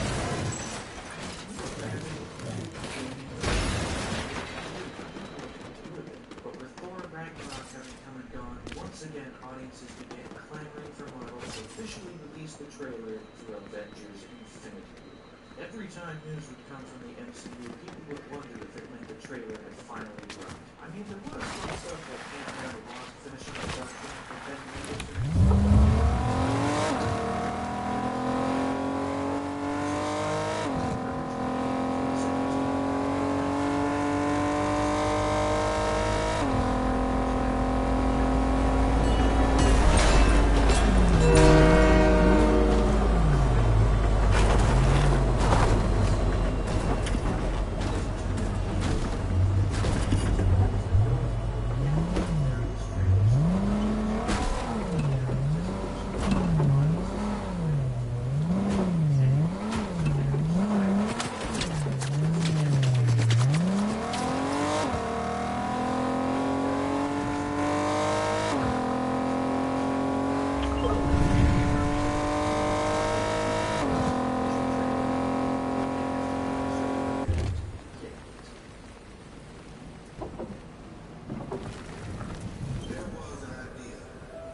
seconds, this trailer is as much as it possibly can. It has all the good stuff from D23 and Comic-Con. I mean, it has the Iron Spider, it has Cap with a beard, some big scale action, human vision.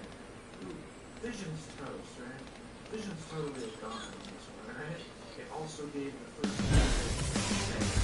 finally standing up and doing something this time. People went nuts for this trailer. It was an event. It was almost a where were you when the Infinity War trailer dropped kind of night.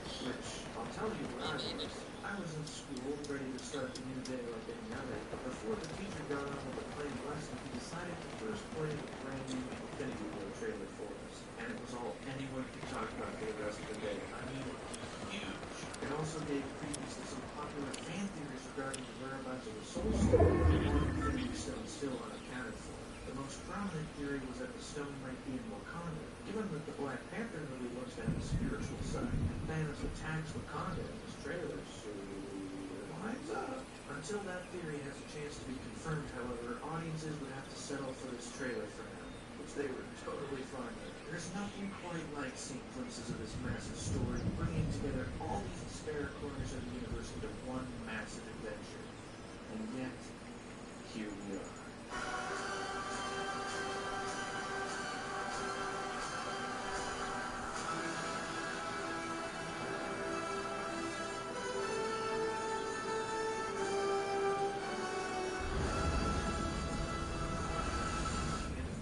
Right at the end, Thor meets the Guardians of the Galaxy.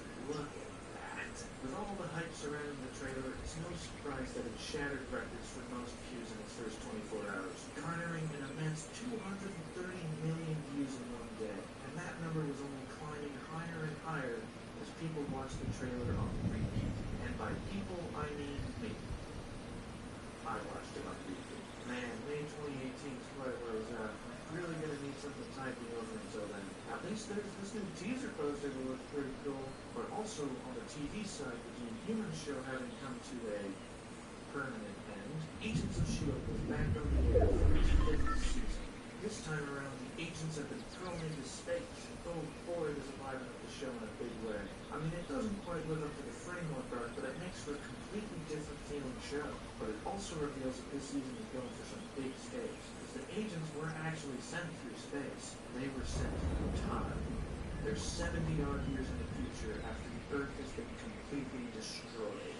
Maybe it's foreshadowing the events of the probably underrated considering how loosely the movies and shows have been tied in.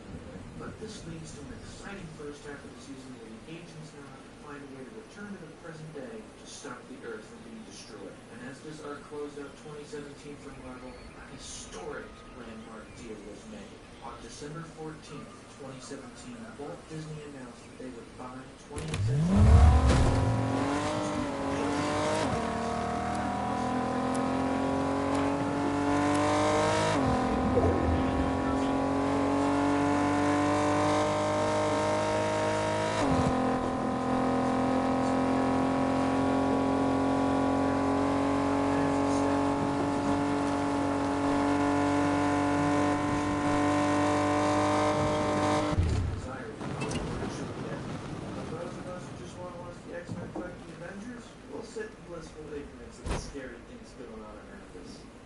This is fine. It's kind of amazing to think that only 10 years ago, audiences were wondering if an Iron Man movie starring Robert Downey Jr. would be a success. And now here we are in 2018, where Avengers Infinity War and Black Panther are the most anticipated movies of the year. Press for both was strong through the first weeks of 2018, as filming for Avengers 4 was wrapping up, and anticipation was building for the February release of Black Panther, with it even garnering the largest first-day ticket pre-sales for any Marvel movie. But that only covers 2 of 2018's Marvel movies, with the third, Ant-Man and the Wasp, kind of falling off the radar. That was until the first trailer.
back in 10 years,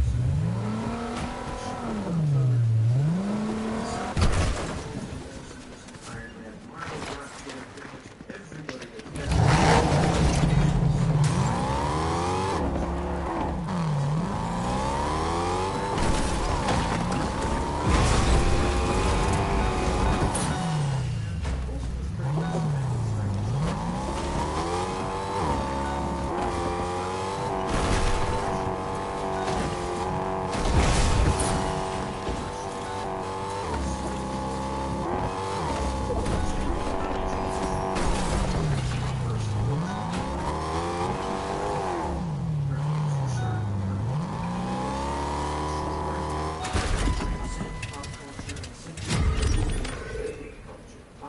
tracking also backed the excitement. Before the new year, tracking for Black Panther's opening weekend in the neighborhood of 90 million. But as the weeks went by, that number only got bigger, reaching the heights of possibly $170 million debut. Perhaps Black Panther could be one of Marvel's biggest openings, or perhaps their very biggest. Even Kevin Feige admitted that when he saw the movie, he immediately turned to director Brian Coogler, the best movie Marvel Studios has ever made.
Interesting. That's what I call them. Sneakers. But Wakanda isn't just the setting of this movie, it plays an integral role in the film's story, because it brings up an interesting dilemma. With their natural resources, their technology, their vibranium, should Wakanda open its borders and help the rest of the world. Each of the characters worry kind of about take no on a damn different cheat. stance on this issue. I mean, Okoye is more about keeping things to Give me my tradition, battle style. maintaining people's guard, while Makita is to help people. Then Tommy takes more an extremist stance, wanting to use the concept of which is dramatized pretty well after a CIA analyst is shot, and they have a choice to either leave him to die or bring him to Wakanda and heal him with risk exposure. T'Challa decides to help, and once becomes an important player going forward.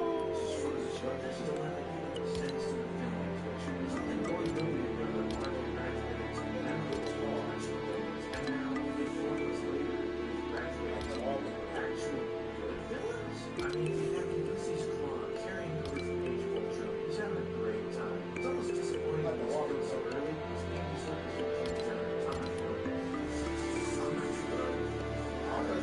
But he's really a red herring to distract from the whole real villain, skin. Eric Killmonger, who, bolstered by an excellent performance by Michael B. Jordan, is fantastic in this. He takes the extreme stance to an even more extreme level, pursuing the throne of Wakanda to gain control of the tools Wakanda has in order to liberate people around the world by killing those who abuse their power. And he has claim to the throne. He has a secret familial connection that adds dramatic weight to the story, as well as bringing some emotional baggage regarding his struggles as an African American that I'm sure a ton of people can relate to. But it's the conflict between good and evil that leads to some massive action scenes, which are quite See, I fun. get that I mean, we just got because it's not an Seamless, item which shop. has a massive long take. I mean, But I'm you not can gonna see hit my what it budget takes because to I stitch know I together ain't playing because this shit CG like is a that. little wonky, but it's not too distracting. It's then followed up by an exciting chase sequence. Play Doesn't y'all. bring up the problem with the Black Panther himself. He's got an indestructible suit, he's drunk the heart-shaped herb, which makes him super invincible. So why should I care when people are shooting at him with machine guns? I mean, I guess it's cool when he redirects the energy and it does, well.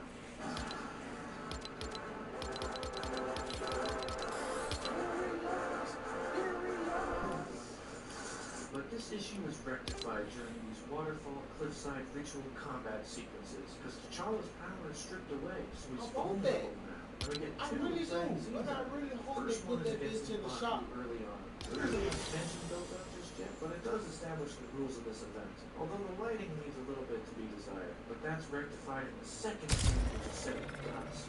Now this one's against Killmonger, and this time the tension is way higher. The movie's been building to it all this time, and it ends in a tragic way. It's Killmonger becoming victorious and throwing T'Challa off of the cliff, seemingly as death. Killmonger is now king of Wakanda.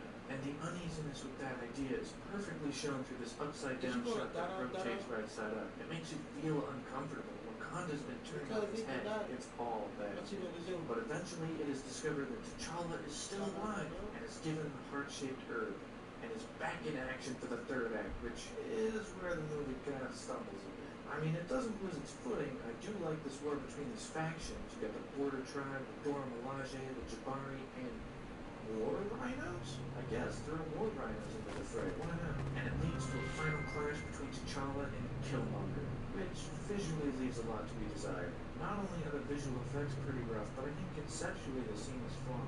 I mean, you got two guys in nearly identical black suits in a dark area, and they can only be distinguished by the slight color hue on their costumes. It's not surprising to me that this scene was made on a short time frame. I mean, they did their best, and it at least builds to an effective climax, because as the battle upstairs dies down, T'Challa ends up getting the upper hand and finally defeats Killmonger. But before Killmonger can actually die, T'Challa grants his wish of seeing a Wakandan sunset, something Killmonger's father promised him when he was a kid. And it's here that T'Challa says that they might still be able to save Killmonger, to which he responds with the most raw line he can possibly say. Just let it be emotional. With my ancestors that jump for the ships. Because they got Despite the fact that Killmonger I know there's nothing to hide.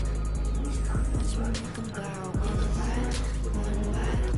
I mean, maybe killing those in power ain't the right way to go about it, but this is a movie where the villain changes the hero's mind. T'Challa then opens up an outreach center in Oakland, California, where Killmonger grew up, and decides to start officially helping people.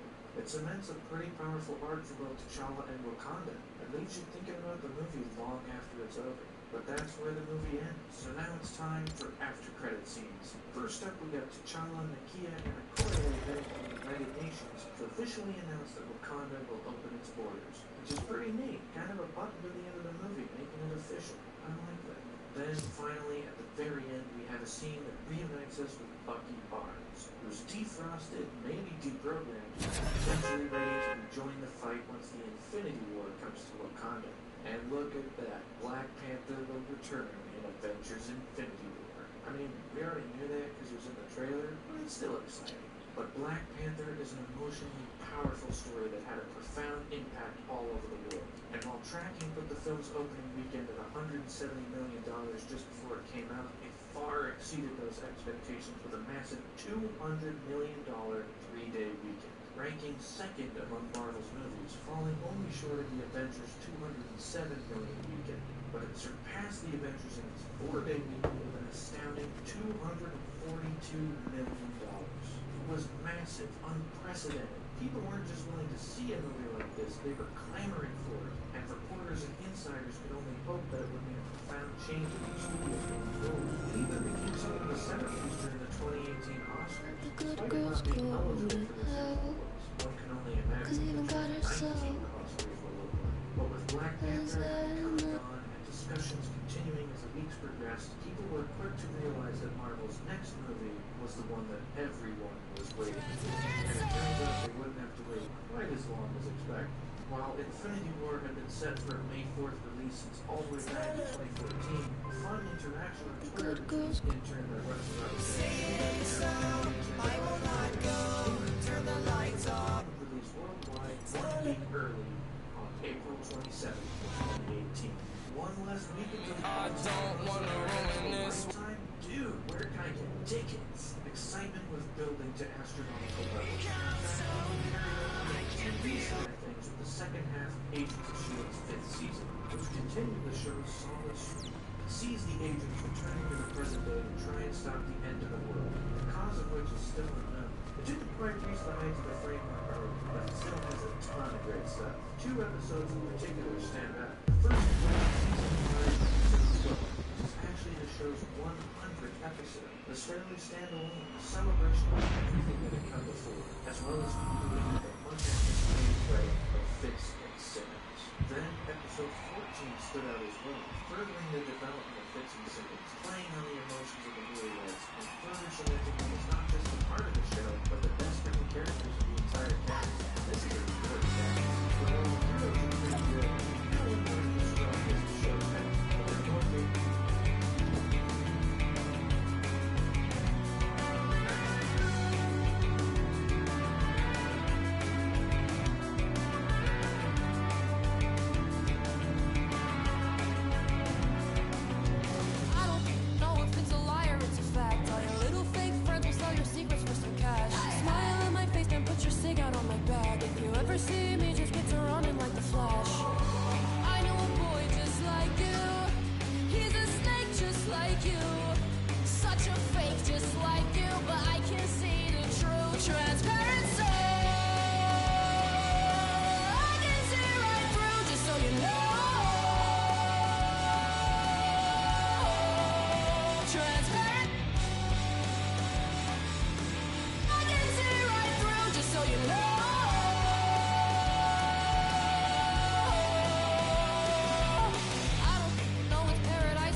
I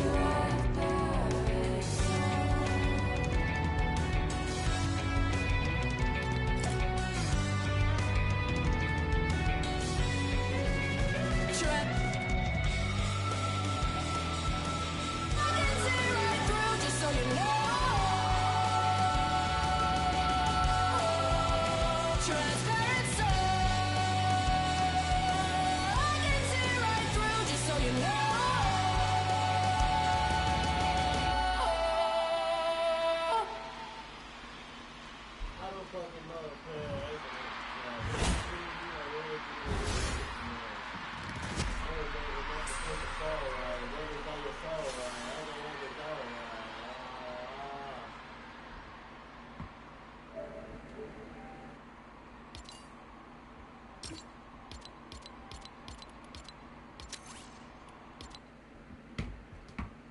Show's tying into the feature films because they're trying to protect the Earth from an inbound invasion they know is coming. And while no one says it, it's clear they're referring to the imminent attack of Thanos, which raises the stakes even higher. As for the rest of the season, it feels a bit like a blast from the past, with MacGuffins, plot threads, and references from even the earliest episodes of the show coming back in full force. With the show slipping with ratings, it seemed like the writers were trying to find a satisfying end to the series, assuming that season 5 might just be the last. This was cemented with a major plot development regarding Phil Coulson, the man who got the whole series going.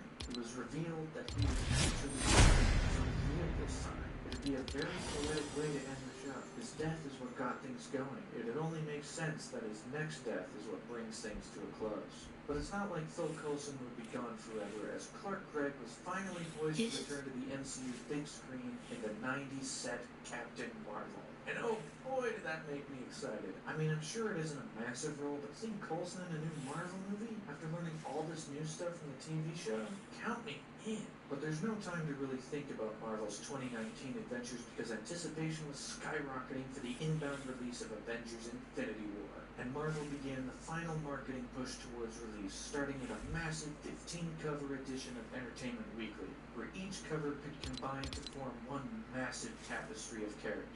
That was followed shortly after on March 16, 2018, with the film's second trailer. And oh boy, does this trailer hit hard. I mean, we got some looks at upgrades, we got glimpses of Gamora as a child being taken in by Thanos, more looks at the massive action, and on top of all of that, we got some excellent music. I mean, it's leagues above Age of Ultron already by actually using the Avengers theme. And it feels especially ominous here, because something big is about to unfold. The sheer number of people in this movie already confirms that. I mean, Star-Lord and Iron Man on screen together? Does it get any better than that? Let's talk about this plan here. I think it's good, except it sucks. So let me do the plan, and that way it might be really good. Wow. But it also raised a ton of worrying questions, like, where is Hawkeye? Where is Ant-Man? I mean, Ant-Man's got his own movie in July, but can no one call Hawkeye? Although it might be good if he skips this one because a lot of these characters are in rough shape. I mean, Thor's getting his head crushed, or maybe he's watching the death of Loki, perhaps? Doctor Strange isn't doing too hot here either. And Iron Man, I mean, Iron Man's gonna die. That's basically Iron Man's gonna die. The trailer even ends with Thanos and Captain America going head to head, which I can't imagine that ending well for Captain America. But as much worry as those images caused, it only made audiences more excited for the movie, as tickets went on sale as the trailer released, and within 6 hours, Infinity War had already surpassed Black Panther's first 24 hours of ticket pre-sales. Marvel also released this new poster, which is almost overflowing with the number of heroes on it. I mean, you got characters way back here because they can't fit in with everyone else. Also, Thanos only has 2 stones, power and space. The same ones he's got in the trailer. So either that's all he gets in this one and he gets the rest in Avengers 4, or he might just absolutely fail in this one and Avengers 4 will be about the Skrulls or something. Who knows? I mean, the directors did say that there is a fair amount that separates these two movies. So perhaps the lack of title suggests that Avengers 4 follows a completely different villain. It all kind of depends on how Infinity War unfolds. And as the weeks struck forward into April, more and more TV spots and interviews were released, getting audiences more and more excited for the already exciting movie. I mean, there's even this one TV spot that says, "Get tickets now," in the most ominous way possible.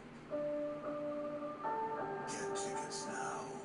Jeez, okay, I have my tickets, just calm down, bro. Get But among the down. onslaught of TV spots, Marvel also released this 4-minute featurette chronicling their 10-year history starting all the way back with the first Iron Man. Starting with that idea, the hope of creating something bigger, and then, over the course of a relatively short amount of time, becoming a box office powerhouse, and creating characters that people have fallen in love with and want to see again and again and again. And now, with Infinity War, everything is coming to a head. It seemed the perfect movie to cap off Marvel's first 10 years. After introducing Thanos at the end of the Avengers, teasing him further with Guardians and Age of Ultron, and now after TV spots promised a movie that would change the universe forever, April 27th arrived. It was finally time to see Thanos stand up from his throne and make his mark. Yeah, I see why I like the cinematic videos. That ain't just And oh break boy, it does he down, make his the presence movies. felt pretty much immediately. I mean, this It's movie's breaking opening down, scene build picks up, up right where Ragnarok left off, with drama, Thanos all invading that the shit. Asgardian ship,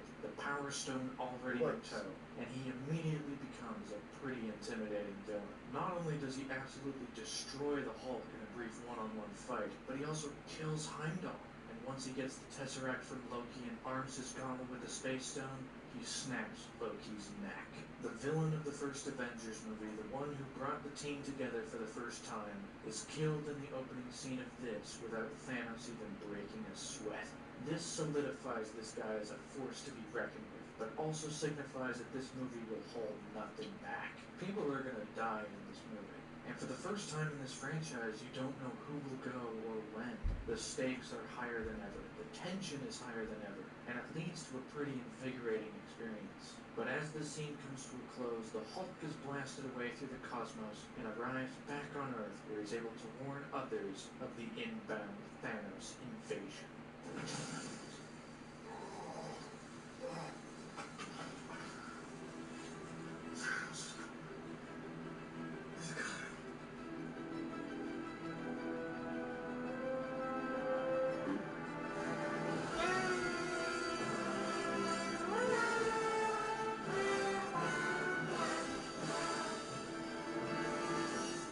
From here, the movie begins to assemble an immense roster of characters to stop Thanos. I mean, this movie has 5 times the number of main characters as Age of Ultron.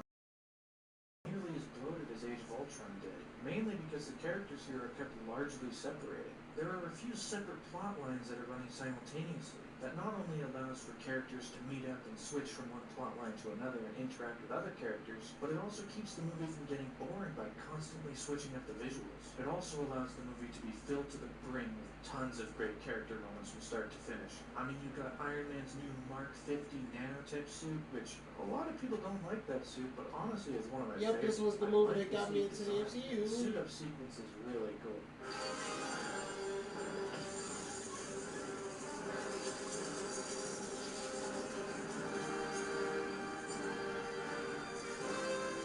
The Iron Spider suit is also cool, and it has a couple moments to shine too, as well as having additional spider legs, which is neat. But it's the character combinations and interactions that make these movies so much fun. I mean, you got Tony Stark and Doctor Strange, which is great. You got Thor meeting the Guardians, which the Guardians get the most perfect introduction in this movie. After a bit of Earthbound stuff early on, Rubber Band Man by the Spinners starts playing in the background as we cut to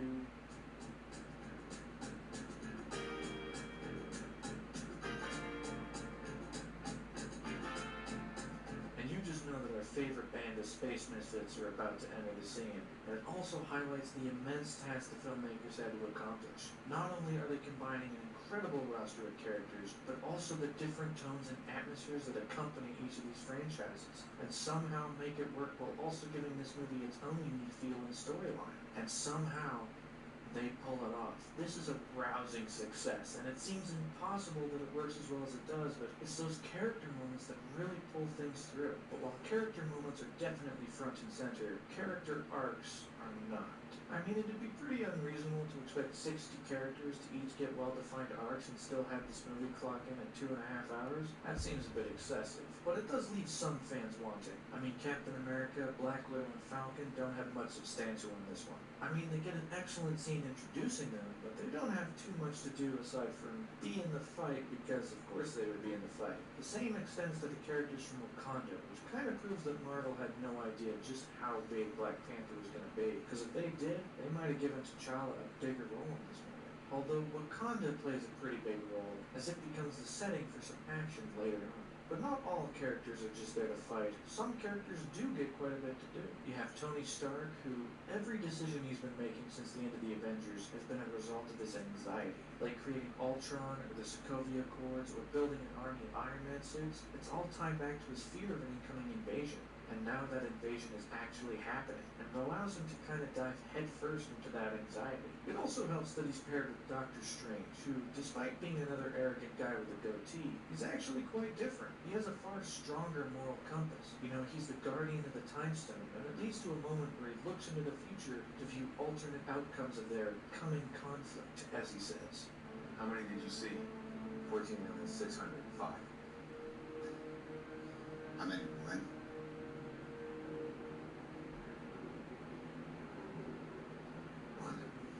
Scarlet Witch and Vision also get a bit to do here. Their romance was hinted at in Civil War a bit, but now it's kind of full-blown, which means that it all kind of happened off-screen, but it gives this section of the movie a decent amount of heart, which is nice. It also plays with expectations regarding Vision's death. We know Thanos is after the stone in his forehead, and while the solution is presented to destroy the stone and Vision with it, they discover that maybe the people of Wakanda can get it out first and spare Vision, which is interesting. But one of the strongest characters here is surprisingly Gamora. Being the adopted daughter of Thanos, she has a lot of emotions to play with, and it brings out a really solid performance. Not only that, but she knows something Thanos doesn't, which leads her to ask Peter Quill to kill her if their inevitable confrontation with Thanos goes wrong. And of course, 5 minutes later, they run into Thanos, and Gamora doesn't hesitate to kill him. Wait, what? Thanos dies? We're like 40 minutes into the movie.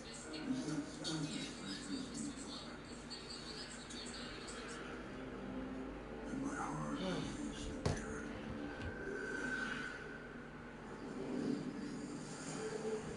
No, it's just an illusion created by Thanos, as he has retrieved the third stone for his gauntlet, the Reality Stone, which leads to the moment that Peter Quill was trying to avoid, but he does pull the trigger.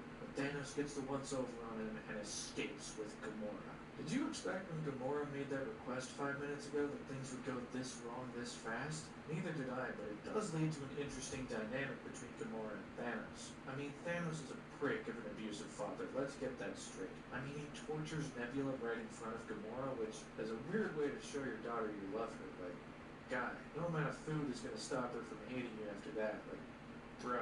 But we discover that the secret Gamora knows is actually the location of the Soul Stone, and it turns out it's on the planet Vormir, and it's guarded by none other than Red Skull. Yo, hold on, did they just bring back a dangling plot thread from the first Captain America movie? That was 7 years ago, and now they decide, hey, let's bring him back. I mean, I'm all for it. This is awesome. I love this kind of stuff. But Red Skull informs Thanos that in order to retrieve the Soul Stone, he must lose that which he loves, which in this case is Gamora herself. And because of Thanos' unending quest to retrieve all the stones and snap his fingers and destroy half of all life in the universe, he goes through with it, throwing Gamora off of the cliff to her death, killing his own daughter, and retrieving the Soul Stone. Not only is this an emotional and unexpected end for Gamora, but it also cements Thanos as pretty much the main character in this movie. I mean, he has the most screen time, he has the most substantial arc of anyone, and this moment serves as a crisis point for the story, but it isn't the worst thing that can happen to the Avengers, it's the worst thing that can happen to Thanos. Josh Brolin is doing a fantastic job here as well, and the visual effects used to create this character are incredible. But he is competing a bit for the main character spot against none other than Thor. Thor suffered a lot of pain in this universe. I mean, he lost his mom in Thor 2, he lost his dad and his sister in Ragnarok, then he lost Heimdall and Loki at the start of this. And so he's on a quest to create a weapon that can destroy Thanos. He also meets Eitri the Dwarf, played by a supersized Peter Dinklage, which is a lot of fun. Although I do find it weird that Rocket gives Thor a new eye. I mean, I really like the symbolism the eye patch presented, so walking back on that is a bit weird, but it leads nicely into the third act, where on one side of the universe, Iron Man, Doctor Strange, and Spider-Man all meet with Star-Lord, Drax, and Mantis, which creates a ton of great comedy. I'm gonna ask you this one time. Where is Gamora? Yeah, I'll give you one better. Who's Gamora? I'll do you one better. Why is Gamora? But also, back on Earth, a war is set to wage in Wakanda, with the Avengers teaming up with a Wakandan army to face off against Thanos' alien army, and it leads to a massive clash and intense battle that, while a bit messy, is still pretty cool. I mean, Captain America and Black Panther running faster than anyone else during the charge? Moments like that are why people watch these movies, man. I mean, but it's also intercut with Thor's mission, as he creates his new weapon, which leads him to nearly sacrifice himself by blasting the power of a star through his body. But eventually, his weapon, Stormbreaker, is crafted, leading to the best moment in the movie.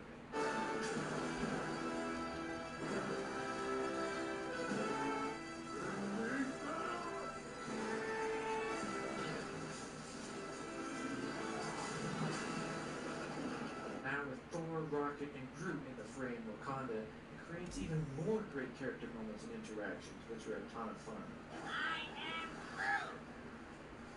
I am Steve Rogers. But the Battle of Wakanda is only half of the third act. The other half is the much cleaner battle on Titan. It only has a handful of characters who are all facing down Thanos on his own, and it's incredible. I mean, every character gets a moment to shine. They all get a punch or a kick in. They all utilize their powers effectively. Even Nebula shows up and gets a few good licks in. And Mantis gets a moment to show off a bit. And it leads to the Avengers clamping Thanos down as they try to remove the gauntlet from Thanos' hand, which they nearly do, but then the shoe drops that Thanos killed Gamora.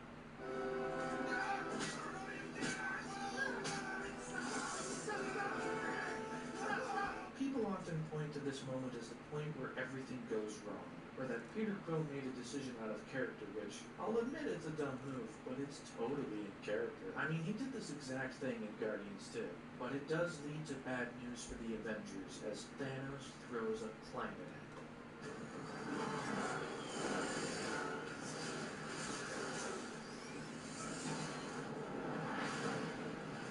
Then leads to an incredible standoff between Thanos and Doctor Strange. It utilizes the best visual effects. It shows off so many great powers and magical abilities. It's great, and you'd be forgiven for thinking that they could never top this. But then 30 seconds later, they top it with a confrontation between Thanos and Iron Man.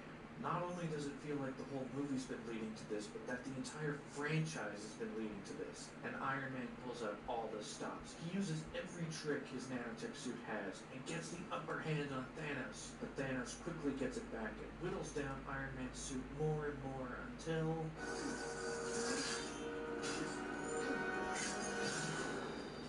Oh no. This is where it happens, isn't it? This is it. This is where Iron Man dies. Oh man. I am not ready for this. Stop. Oh, thank God.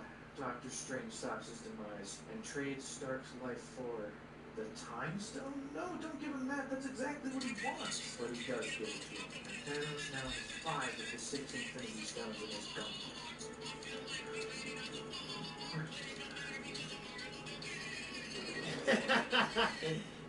Where did the egg make him now? Now Thanos journeys to Wakanda for the final stand.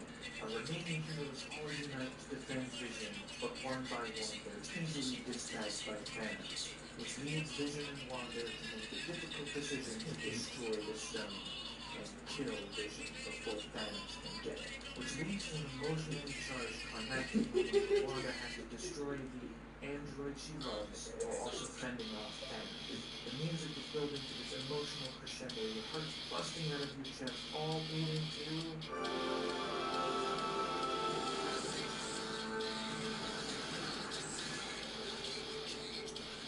the stone is destroyed, thank God. Thanos can't complete the set. He can't snap his fingers. The universe is safe. Only one small thing. Thanos has the time stone, so he just reverses time and kills Vision all over again, plucking the stone from his head, and Wanda has to watch as he completes the Infinity Gauntlet. Oh, but wait, Thor's here to deal the killing blow, throwing Stormbreaker into Thanos' chest. Oh boy, this is what the entire movie's been building to. After all the pain Thor has suffered, he now gets the chance to kill Thanos once and for all. You should have gone for the head.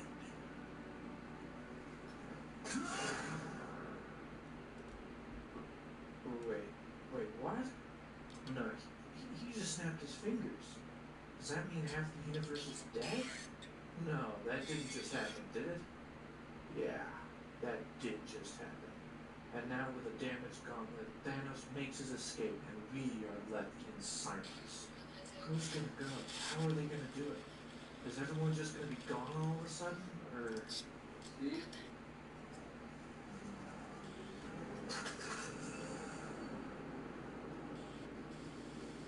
Oh no, we have to watch all of them crumble into dust. And Bucky is followed surprisingly by Black Panther? What? Then Groot goes? Oh man, that one stings. Then Wanda fades away, followed by Falcon. Holy crap. It's like a wave of invisible death is just washing over Wakanda. But it ain't just limited to Wakanda. This is a universal scale event, so everyone on Titan is affected too. Mantis disappears, followed by Drax, and then Peter Quill fades away right after. Then Doctor Strange turns to dust, leaving us with...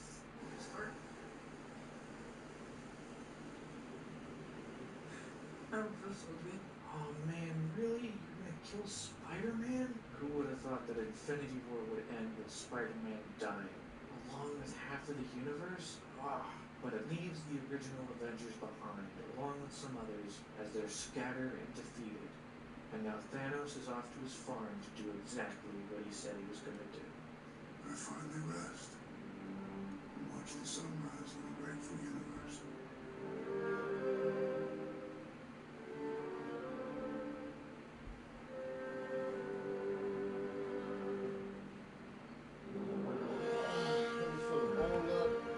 That's how It's the called movie Wash ends. It from Holy Dark. crap. Half the universe has been eliminated. Thanos is victorious. And you can just imagine how many kids are going to be crying after this movie. I mean, they just wanted to see Spider-Man swing around and fight aliens, and now he's dead. Do we at least get a glimmer of hope in the after-credit scenes? Well, I don't know about hope, but there is one scene right at the end where we reunite with Nick Fury and Maria Hill. We haven't seen since Age of Ultron, but they're caught in a car crash. So no one's in the other car. And then a helicopter crashes behind them. Oh no. Oh no. So as I said, the snap is on a universal scale. And after Maria Hill turns to dust, Nick Fury follows shortly after. Well,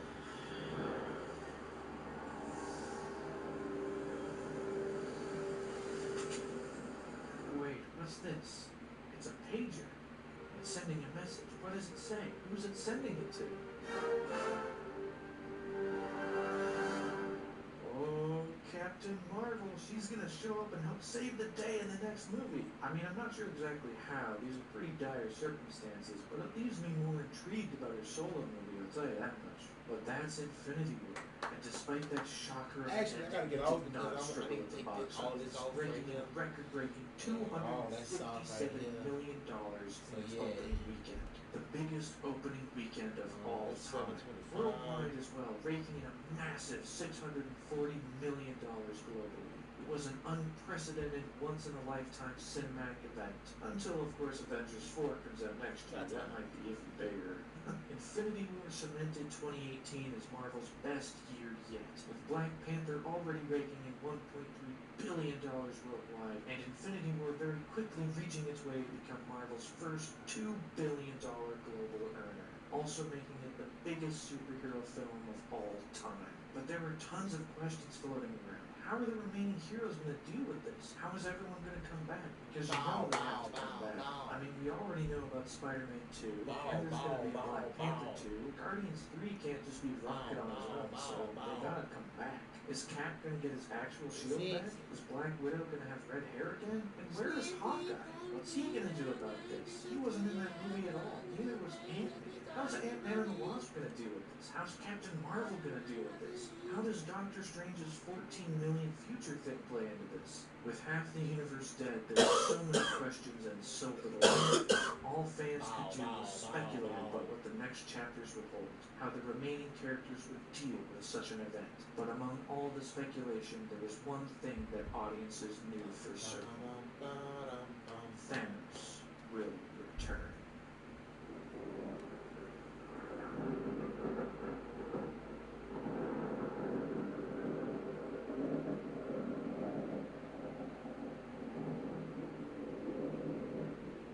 Bow, bow, bow, bow. Oh shit.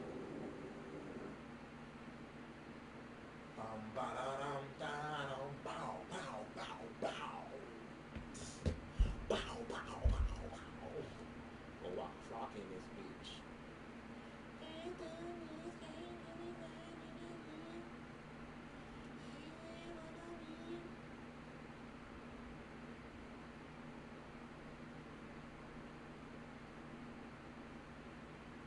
Bow, bow, bow, bow.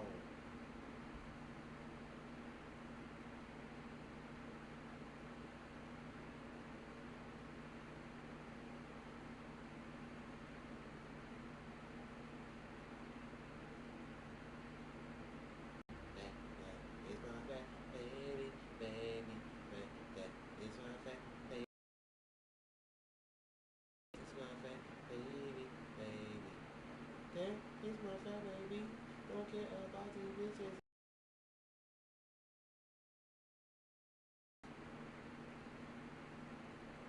That is my fat baby.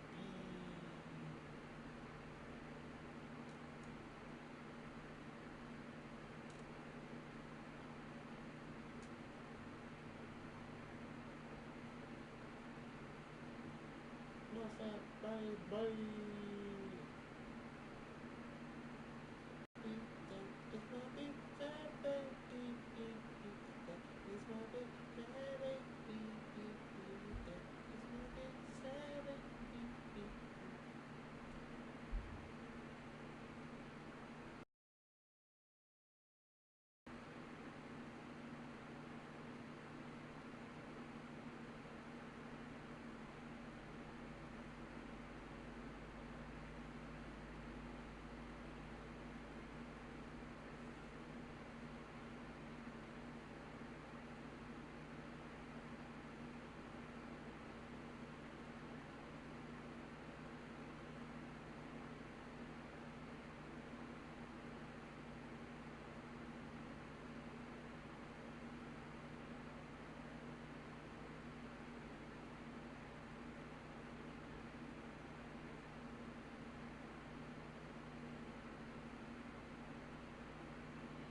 Look at them toes. Look at them toes.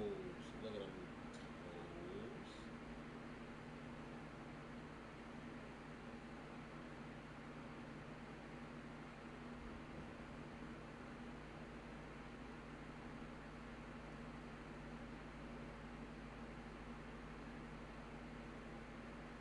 Tell her, tell her, tell her, tell her.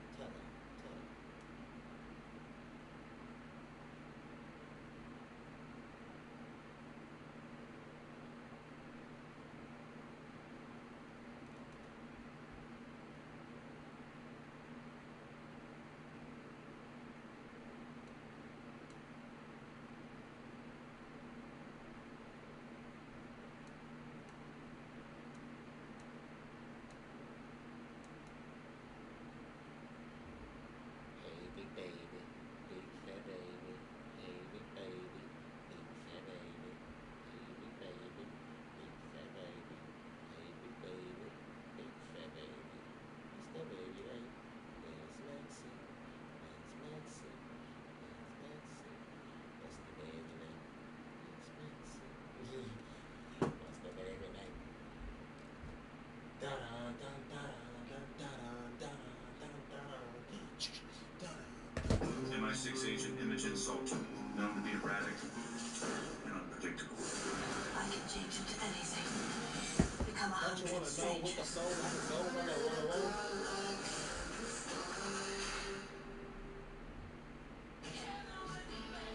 Bacon, bacon, bacon.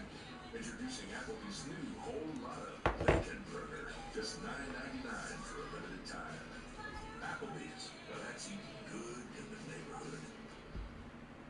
Disclaimer. This video contains spoilers for these Phase 3 and Phase 4 MCU titles, as well as Seasons 5, 6, and 7 of Marvel's Agents of S.H.I.E.L.D. There are time codes in the description if you want to jump around. We all clear on that? Fantastic. Alright, let's dive right in.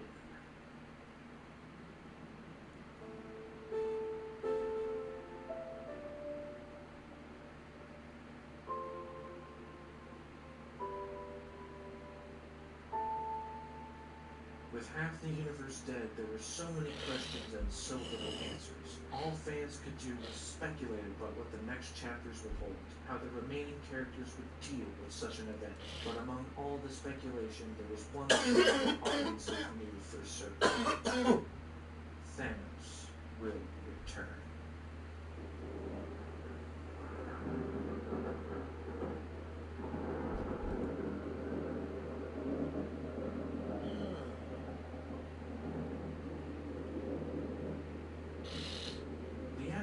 Infinity War sent waves across the Marvel Cinematic Universe, and audiences were eager to see how other movies and aspects of the universe were going to deal with half the universe turning to dust, all the while biding their time until Avengers 4 in 2019. The first thing up to deal with the aftermath was the end of Agents of S.H.I.E.L.D. Season 5. I know that the relationship between TV and movies is pretty scarce at best, but an event like half the universe being wiped out can't just be ignored, can it? Well, in its first episode after Infinity War, Agents of S.H.I.E.L.D. doesn't wipe out half the universe, but it does reference that something's going on in New York, which is the big opening set piece of Infinity War, so it would be safe to assume that the final episodes of the season are running concurrently with the events of the movie. And as the episodes continue, Thanos even gets name-dropped. So perhaps the season was just completing its own arcs before the tag at the end of the finale would turn half the characters to dust. And so the finale arrived, bringing together everything set up during the season before it, building to the fateful moment where the Earth would be destroyed, the aftermath of which was the setting for the first half of the season. Only now, the agents might have a chance to stop it. You see, Coulson is dying. His condition is worsening with each episode, and the characters have a possible solve that will keep him alive. But that same solve might also be the key to saving the world. Of course, resources are limited, so they're faced with the difficult choice to save the world or save Coulson. And in the finale's closing minutes, the choice is made to save the world. It's a satisfying ending that sees the agents change the future and stop the end of the world.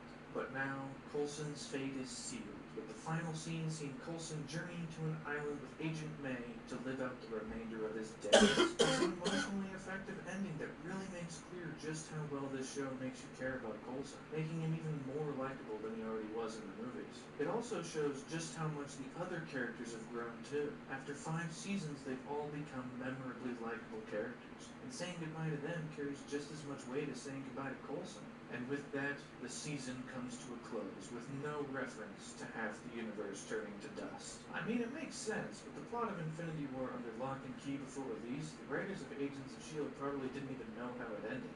But they also probably didn't want or need to know. Ratings were dipping for season 5, so instead they focused on their own internal story, referenced what they knew about the movie, and brought things to an emotional conclusion, ending the show on a high note. Never mind, it's been renewed for season 6. Well, it is going to be a shorter season this time. So far, every season of S.H.I.E.L.D. consisted of 22 episodes each, but season 6 would only have 13 episodes, and wouldn't air until summer 2019, after the release of Avengers 4. So perhaps after season 5 cuts to black, the snap happens, and season 6 will have to deal with whatever state the universe is left in after Avengers 4.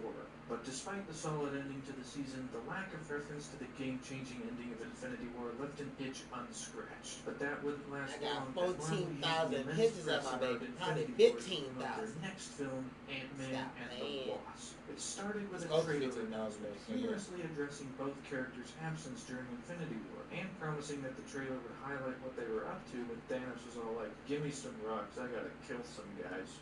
That's a direct quote from the movie. But as promised, the next day, a brand new trailer released for Ant-Man and the Wasp. And while it still didn't reference the events of Infinity War, it did promise a fun, lighthearted adventure that would serve as a nice palate cleanser. More stuff was going to shrink and grow, Ant-Man was going to get really big, the Wasp was going to get some cool action, and the quantum realm was going to be explored even more, hinting at a quest to rescue Janet Van Dyne. And as the weeks continued leading closer and closer to the release of Ant-Man and the Wasp, the marketing push was in full force, and it was able to use Infinity War as a marketing booster in some pretty humorous ways. The war has begun, and one question remains.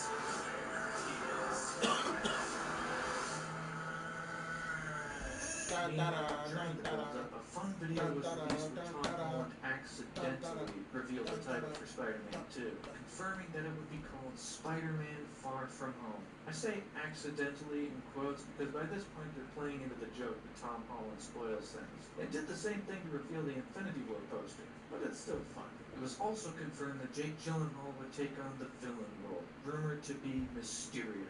Yet another Spider-Man villain that had yet to make a big screen debut. But eventually, all led towards the July 6th release of Ant-Man and the Wasp, where would not only continue Marvel's banner year, but would also mark their landmark 20th feature film.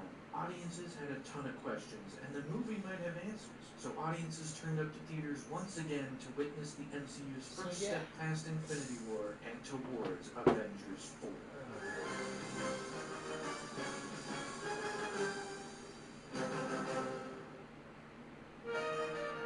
There's a way to cut your dishwashing time by 50%. Try Dawn Power Wash Dish Spray. It removes 99% of grease and grime in half the time. It cleans so well, you can replace multiple cleaning products. Try Dawn Power Wash. Well, there's a possibility I was going to go over 305. So, I'm just stop it at 302. So, thank you for fucking with me. I fucks with you.